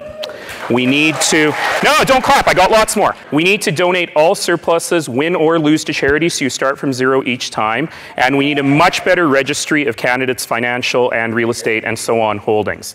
Now, I have pledged to run my campaign according to these principles. I promise to disclose my donors, and I am thrilled, I am so happy that Alderman McIver and Mr. Stewart and Mr. Hawksworth have decided to do this as well. Now, Ms. Higgins originally said no. She said it was awkward, wasn't very nice. But she did it too, and she deserves our thanks for that. And I'm thrilled that this is happening.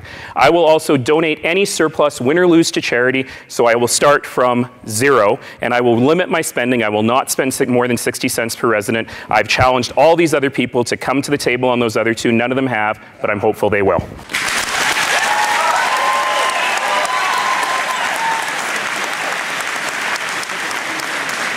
Game on. Rick McIver has thrown in a chip. I agree with most of the principles, if not all. You always have. You always have. Mr. Nenshi had, and I do, but somehow, though, does protest too much. Actually, he hasn't donated what disclosed what each donor gave. Just for the record, I have. It's the first one to do it. Are you going to update it? It's a clear but important point. And furthermore, I have taken this issue to council 3 or 4 times. It's true. Where council has unfortunately buried the thing in committee. Now, some people here would say, well, if you got along with them better, then you would actually bury it in committee too. But you know what? Principles are worth standing alone for when you have to. It's about knowing when to say yes and when to say no. Thank you, Mr. McIver. Starting with Mr. Connolly, do you support smart growth, specifically mixed land use? If so, why? If not, why not? I absolutely do, if that's what the public wants. I've said this before. It's about choice. And I think the buyer should decide at the end of the day. That's what's important. That's what our veterans fought for, is your right to live it where you want. Now, smart growth doesn't mean that you put the greatest density of the city on the edges of the city because it overpowers the transportation network. But that's what happened at council. So when you talk about smart growth is all about a balance between the mix that you refer to and also a balance with what the community wants, what the individual wants. Thank you.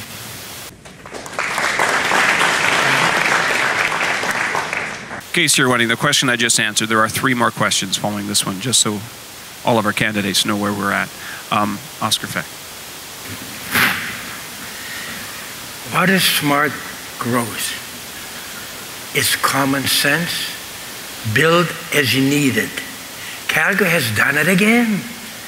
In the late 70s, 80s, they approved every development. They started to build everywhere. Then it fell apart. Economy fell apart. People moved out. Hey, do we learn? We're doing the same thing again. We're smart growth. We got an oversupply of apartments, houses, just sitting empty, but the city won't talk about it. We got at least 10% vacancies. What's going on here? That's smart growth? We created density, build everywhere. That's not smart growth. We build out to Timbuktu almost. It's the saying. You know, that's what happened in the 30s. It collapsed. Everybody went broke. We're heading the same direction. We're all going to go broke and start over again. Hey, don't you like that? No, this is the problem. The city has no planning. They have no vision. Look at me. I'm just a self-taught person. I worked hard. I built a good corporation. That's what Oscar's all about. Be accountable what you're doing. Speak for true justice, fairness, and believe in the divine. That's my God. Everything else is man-made. Thank you.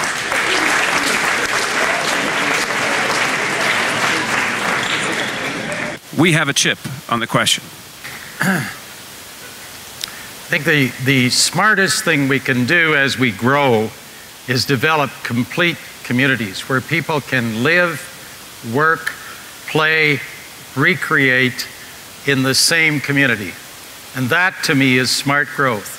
And that is going to require the council working as a team, adjusting the rules so that part of the land that's devoted to commercial activity, to work, can be held with a lower tax rate until it's required, because you need people around before you have commercial activity.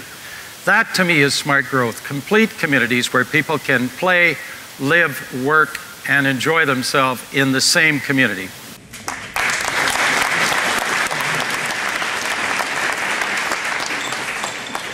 Mr. Nenshi. This is another one of those issues where it's easy for all of us to agree. And where the difficulty comes in is actually in making it happen. You know, of course, and I've been advocating for this for so long, we need to build complete communities that are walkable, that are livable, that are lovable, that are manageable, where people can walk to the store, where that second, third, and fourth family car is an option, not an absolute necessity. We have to do it. Developers know we have to do it. Council knows we have to do it. Administration knows we have to do it. So we have to ask ourselves the question, why don't we have it? And the reason that we don't have it is because the City Council has consistently lost its nerve. You know about the last-minute deal on Planet that'll increase our taxes by $2 billion over time. We need courage, we need leadership, we need the ability to bring people to the table and move forward to create smart growth.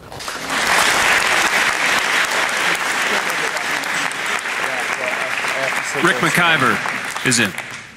Well, unfortunately, I've been forced to bust my colleague. In one breath, he says he supports Planet, and the next breath, he says it's gutted. But I can tell you what, he talked about not having the nerve. There's a couple of communities in my ward, and I'll give Alderman Connolly and Hawksworth credit because they supported this too.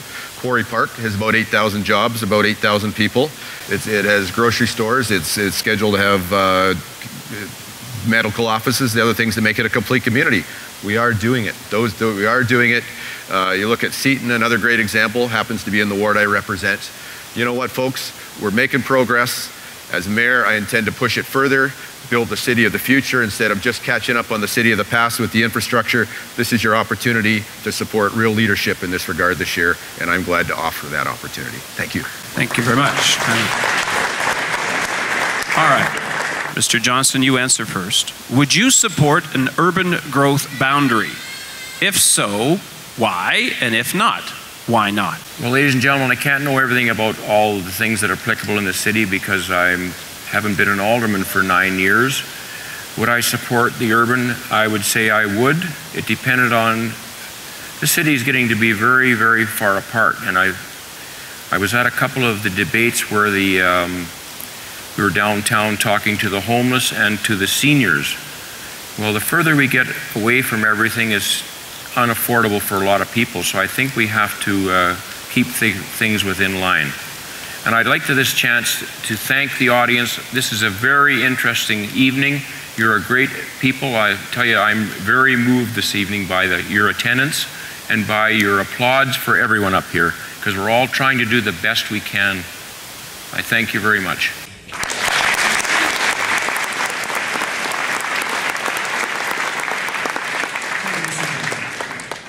Would I support an urban growth boundary? No. I think it's too extreme, and I don't think extremes are good in any part of life. So I think we need to work as a community to create standards, to create a vision, which we have now. We have a vision and how we want to promote growth within the city. We want to grow up.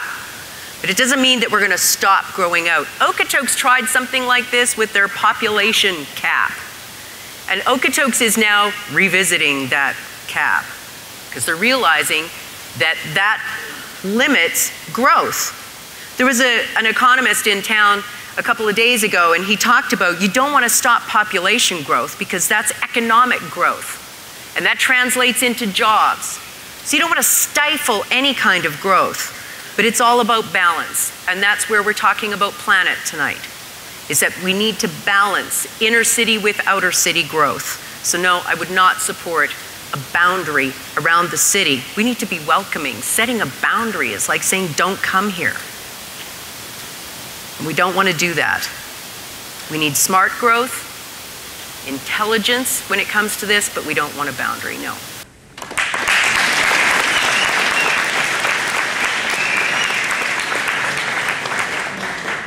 Chance to throw a chip. Yeah. Wayne Stewart. Well, I'm one of the only ones with chips left, so I've got to get them out here. Let me suggest a reason that a boundary, at least a boundary, say for 20 or 30 years, might make some sense. And that is, sometimes you have to do something very dramatic in order to focus your attention on what you need to do. And so long as we don't have a boundary, we can always go further and further out. The developers and Planet both call for us to move to increase density. The developers express it this way: up, in, and out. There's lots of land within the current boundary, and I think a boundary for 20 or 30 years might be a good idea. Time.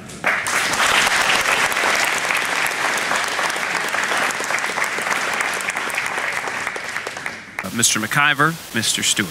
What is your position on library funding? I appreciate this question. This is really important right now because there's a big discussion about a downtown library that needs about $50 million in repairs, and we also need to build a new downtown library. But there's other issues that need to be considered. My position on library funding is, for me, first priority is always obviously make sure the wheels don't fall off. In other words, keep that downtown library going until we get the second solution, because we can't live without it, and I'm not going to ask Calgarians to. However, before we build its replacement, we are behind on a few community libraries that we need to catch up on. Before somebody gets something bigger, better, and fancier, there's a lot of areas in Calgary that don't have any, and I think we need to put our focus there. And while we're doing that, we need to have the bigger discussion with the citizens about what that library of the future looks like. How much of it goes from books to electronic? The books are important. How much should we include performance space for the arts there? How much should we include meeting spaces for the public? This is a big discussion that I would like to lead as your mayor, and one that I think is very important to the future of the city. Libraries are not an extra. They're at the core of what makes our city important, but we need to do it in an orderly fashion. We need to spend our money responsibly, and as mayor, I intend to lead us down that road. Thank you.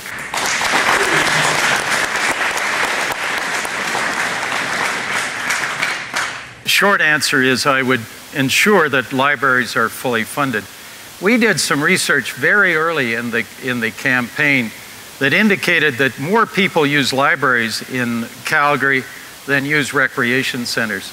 They are a very important part of our community, and I think it's disgraceful that the city, council, and administration have allowed the downtown library to fall into such disarray.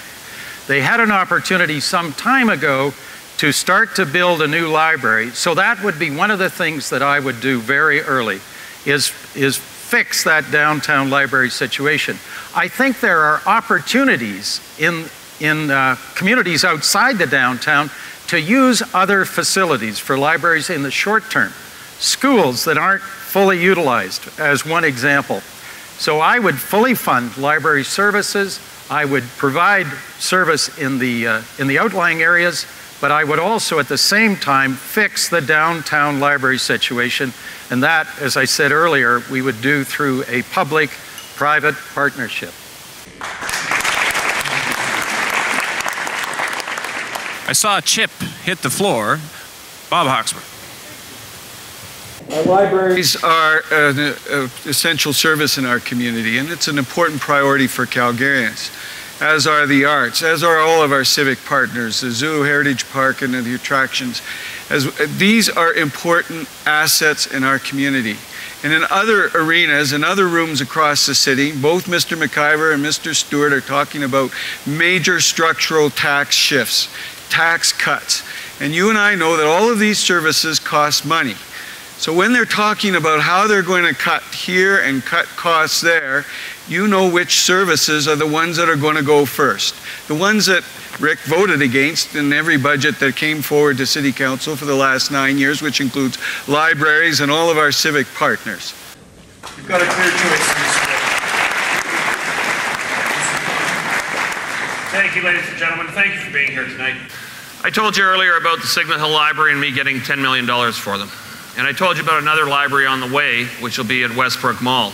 And it's interesting to see one of my peers suddenly come up and be the champion of the arts and of culture and things like that. Weber Academy is building a new facility for arts, and I've been championing that for them as well. So I got to go back to the same thing. It's about getting things through council. It's about getting results. I could never have got that money for Signal Hill, if the Signal Hill Library, if I hadn't had a relationship with members of council to get them to vote yes for that. And I wouldn't have been able to get it for Westbrook Mall. And that's the kind of leadership that you need at City Hall. Thank you, ladies and gentlemen. This is for John Lord and for Craig Burrows. Mr. Lord will go first. The question is, would you support the building of a C-train tunnel downtown, or even commit to making it a reality? If so, why? If not, why not? When you look at public transportation and which route you should take, I look around the world at different examples and costs and what seems to make sense from an efficiency and effectiveness perspective. Mayor Lerner in Curitiba, Brazil, some 15, 20 years ago, took a very destitute city and turned it around in the space of a decade. And he made a decision that was very critical and is now studied worldwide because it is a model city. In that city, he decided that light rail transit, LRT trains were too expensive. He went with rubber. But they redesigned how they did that transit system so that it was circles, concentric circles, as opposed to spokes on a wheel. And he made that city really work. And now, as I said, it's an example across the world. Calgary can learn so much from looking at other cities, but we don't do that. When I bring these ideas forward on council, they would say, Calgary wants to invent it ourselves. We don't want to look at that kind of stuff. Would I support a tunnel downtown for the LRT? The answer is no. Technically, I don't think it's even possible because of groundwater. We've looked at this, we talked about it. They said the groundwater issues are too enormous. It would be too costly. That's why it was above board. But just the overall concept of building it and sinking that much money when there's so many other projects and so many other pressing needs that would move tens of thousands more people than to put it underground downtown, I don't think it's a priority, no.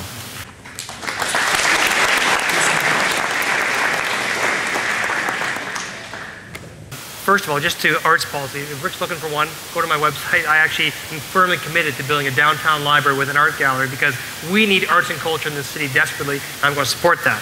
Now, as far as the downtown C-train, I'm kind of with John as far as the, is it actually practical and doable? Is the water table in a situation where it gets cost prohibitive? So I'd have to find out about that. But I tell you one thing I am sure about is the LRT to the airport. That I am sure about. Because you look at Vancouver, you look at Toronto as they're building theirs. We have to keep up. It's not just about tourism, it's not about 14 million people coming to Calgary. Do you know that the airport area is the third largest employment center in the city after the downtown and the foothills? We have an opportunity between Airport Trail and the Ring Road to build a huge densified community there. We all talk about smart growth. How about a place where people can actually live, work, and play? That LRT, the airport people, if you look at the future, you look at the Chinese coming in now, and you're looking at the opportunity of people coming in here.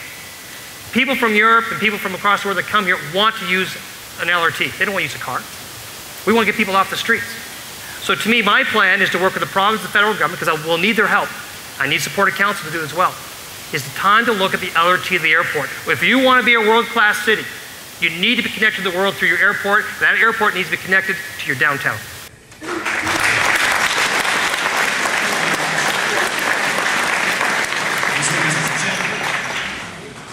It's a little known fact, but there actually is a tunnel downtown.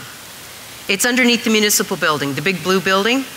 When that building was built in 1985, planners for our city looked ahead to when we were going to need 2 LRT lines through downtown. And so they built a tunnel which is actually big enough for a station for the trains to go underneath the municipal building. And all along Stephen Avenue, Bankers Hall actually has a slidable wall that could become a station for an underground system downtown. Are we ready for that right now? No, but they had vision and they planned for the future, and that's why we need the tunnel at the airport.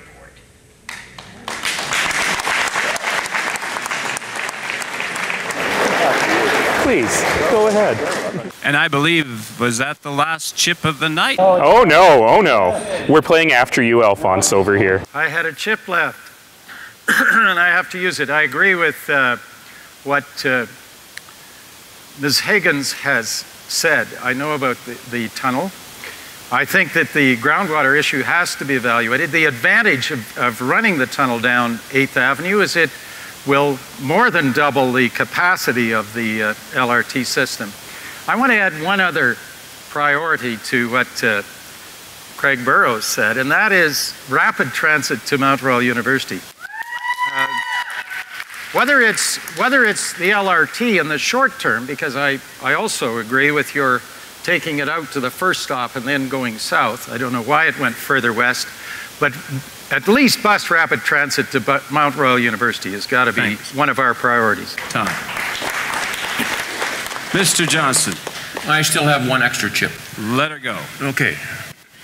Okay, folks, I worked at the Bowl building. I was delivering the rods to hold the walls up for that new building that's downtown, the tallest one in Calgary. Hats off to them. That's quite a piece of artwork. And going back to the airport tunnel, I talked to Mrs. Jody Mosley out there, and she told me under no God's green apples is there going to be a tunnel now. They are on line with what's in place. She said it right to my face, and I've talked to her a second time. I missed a big debate over it. There is not going to be a tunnel for now. The airport is going ahead with their runway, and that's all there is, and there's going to be an alternative route around the end of the airport, which they say takes 5 minutes out of people's lives. That's all I can tell you. I'm passing on the information. Thank you. Thank you very much. Great. Mr. Nenshi brought a chip from home. No, that's your last one. We have to improve Calgary Transit.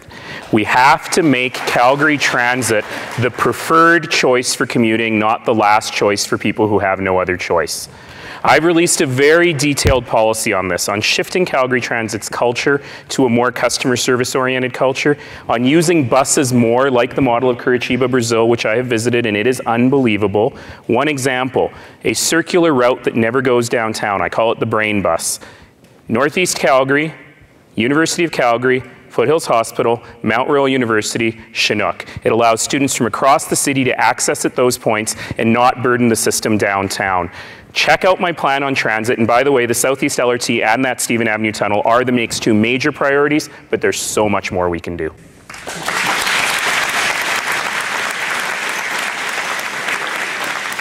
There are chips falling from the sky. Mr. McIver? Okay. Well, first of all, it was good to hear mention of the blue building, particularly by somebody that I don't remember seeing there in the 9 years that I've been there. However, it's clear there's some knowledge, and I respect that knowledge. And on the transit, I think the thing we have to remember is that we just finished putting new stations on 7th Avenue. So while the state burying it downtown might be a good idea someday, we need to, it's not now, because we have other priorities. Having led the charge for the Southeast LRT the last few years, I know someone's trying to hitchhike on that, and I appreciate the following. That is a priority, and with the help of the provincial government in their Green Trip program, I hope that we can get that done. Thank you.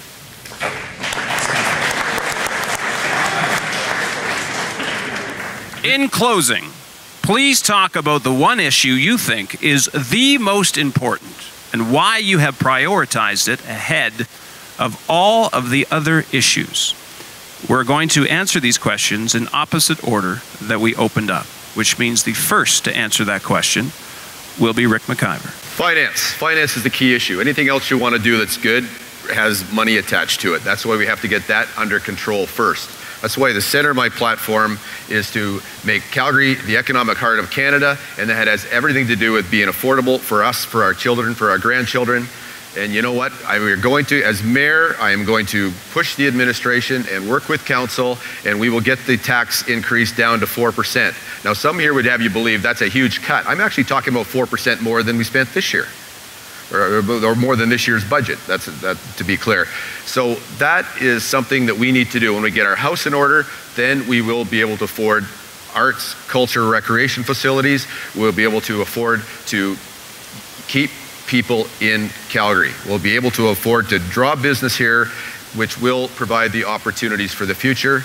Without your finances in order, folks, nothing else really matters, because all the other wonderful things that we all want to do cost money, and I thank you.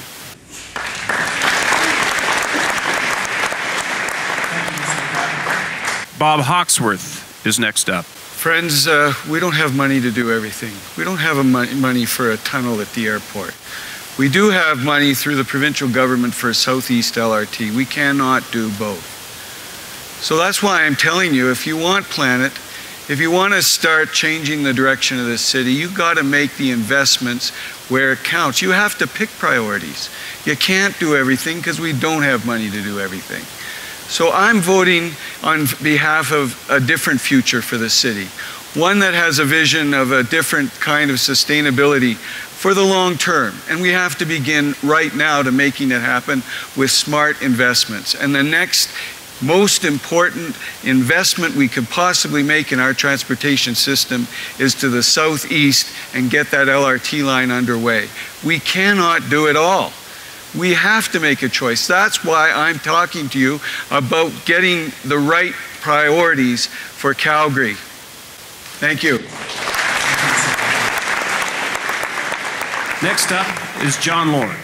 Well, thank you. I'm an entrepreneur, and I have an entrepreneur's vision and the track record of accomplishment to back up what I say we can do in this city. And I don't want to hear about what we can't do because we don't have enough money. I want to talk about what we can do because we're going to go out and create the money. We're going to find the wealth. We're going to generate it. And that's why my issue was, first and foremost, we can solve all the other problems, social ills, poverty, homelessness. A rising tide lifts all boats, so let's focus on the economy. I've said let's double the success rate of small business. Small business creates 80% of all new jobs, all new wealth. It flows from the entrepreneurs. So let's go from the 1 out of 5 that succeed in this city to at least 2 out of 5, and therefore double the success rate of small business and the rate of new wealth creation. So for me, I have the track record of over 30 years. I know how to do this. I know what we need to do to get it going. And that's, to me, the #1 priority given the state of the global economy we're facing today. Thank you, Mr. Long.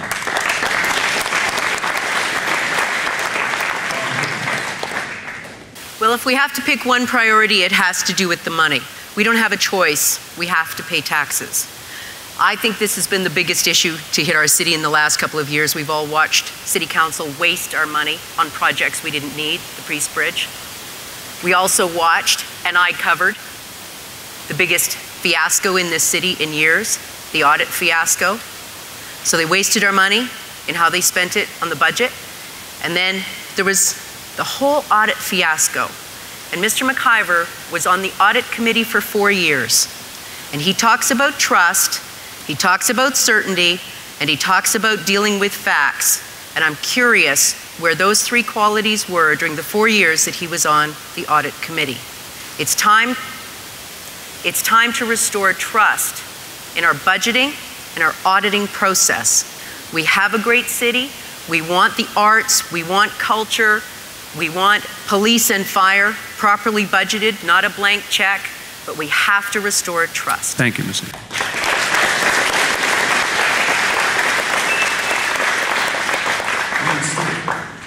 I agree that the prime issue is the fiscal situation at City Hall, but we've expressed it as an issue of governance and leadership. So we need to come to grips with the financial mess that the city is in, but we also need to deal with governance, with the way the city is led, the leadership that's provided to the city, and the way the city is governed. What I've called for is an independent review of the entire process at City Hall, the way the city does its business.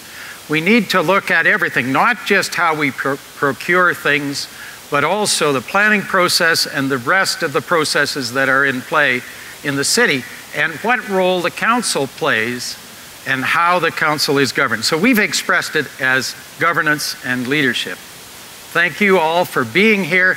This has been fabulous. And you know, there's a lot more excitement in this election than I have seen in my time in Calgary.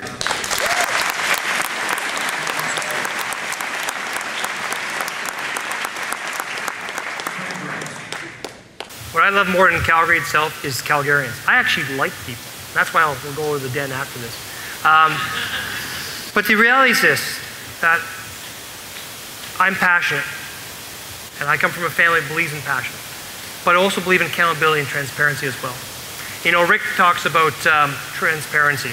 He calls the city auditor a rock star, then he fires him. He had an opportunity to bring in the Auditor General to take a look at it. He didn't. He says he's got a 4% detailed plan. There's no detailed plan. There's no plan. So a guy who said no for 9 years, are you going to trust that he's got a plan? Who says no? I tell you what he's going to do. He's going to cut services. He has to. That's all he knows. Now, be fair, he's Dr. No has said a lot of yeses in the last little while. In fact, I think it's just penned up 9 years of not saying yes. But that being said, we need a mayor who's accountable, we need a mayor who's trustworthy, and a mayor who'll go to work every day to find new ideas to bring you value. Because you know what it's about? The tax is about value. That's what people want to see. Don't build me bridges, plow my streets. Time. Oscar Feck. We have lack of accountability. All major decisions are done behind closed doors. Nothing for the poor homeless is called poverty. The city does deals behind closed doors. The public doesn't even know what the city buys or sells for how much. To me, the way I look at it and seen it, their friends get double the price. Everybody else gets half. And that's, I call it corruption. Like you mentioned about the hotels. That's wrong. Look at the Southwest LRT. It's supposed to cost $700 million. It's $1.4 billion. There are 3 levels of governments are playing 3-way ping pong. It's called blame, blame. You see, you know what's going on. It's called blame, blame because nobody wants to tell the truth. And if you vote for Oscar, I will take them all on. Hey, what can I say?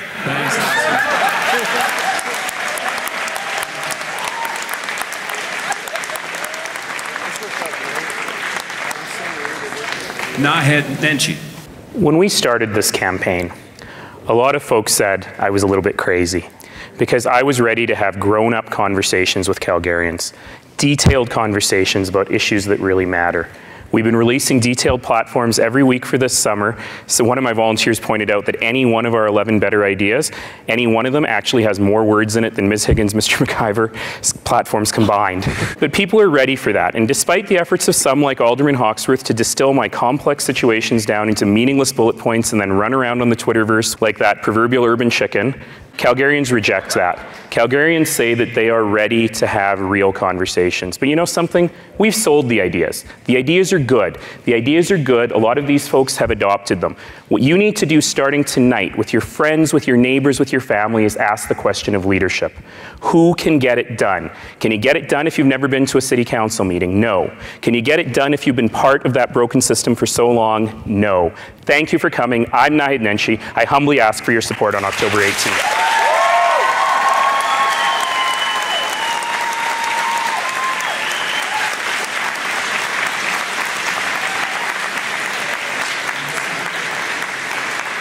Gary Johnston. Gary? This is my last chip, folks. Might as well throw it in. Doesn't mean I'm going to throw my hat in the ring yet. I've been around for a while, folks. I've had my feet in both oceans, both sides. Had quite a life. I'm a blue-collar worker, like I said. I've heard a lot of smooth talkers in my life, and the gentleman is a very smooth talker. Folks, you have to look outside the circle. I may not be your mayor, but there's other choices up here, and I don't like the way the media pushes the top who they think are the best. It's greasing.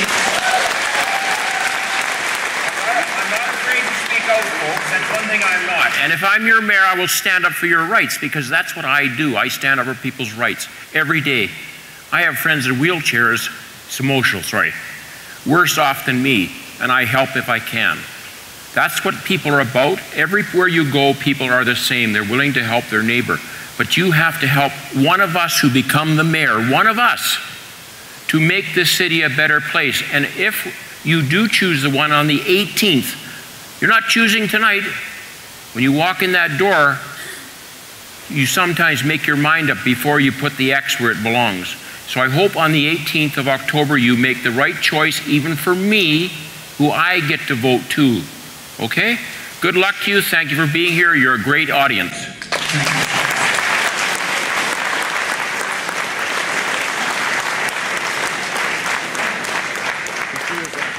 Mr. Conley. I graduated from this great institution in the early 80s. And since that time, I spent most of my career in business, and most of that time it was in marketing. And marketing is very, very important to me because I think the customer should decide at the end of the day. I spent most of it in market research, and I spent the last 6 months going around talking to Calgarians and asking them what they wanted to see in a new mayor. And I'll tell you a little story. I was at Global Fest, and I was talking to a lady. She was probably about 50 years old, and I started talking to her about what she wanted to see in Calgary, and she started crying. You know what she said? I just want my city back. And that's why I'm so excited about crowdsourcing, because it's the ultimate market research. It's the ultimate effort to get the input on the priorities that we need to do. Together we can build a great city. That's why when you see my outdoor, it says, take back your city. It's about getting the 70% who have given up to come forward and vote, because I think that's critically important. If you vote for me, I will guarantee your voice. I will guarantee that you have a say in setting up this city. Make it a great evening. Thank you for being here. Thank you, Mr. Conley.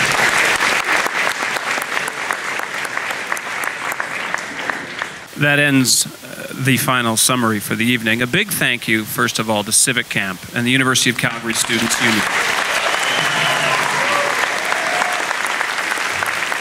I'd also like to thank our sponsors. Sponsors are Alberta Views and CBC Calgary, Fast Forward, Metro Calgary, Calgary Roadrunners, and First Calgary Savings. It takes money to do this.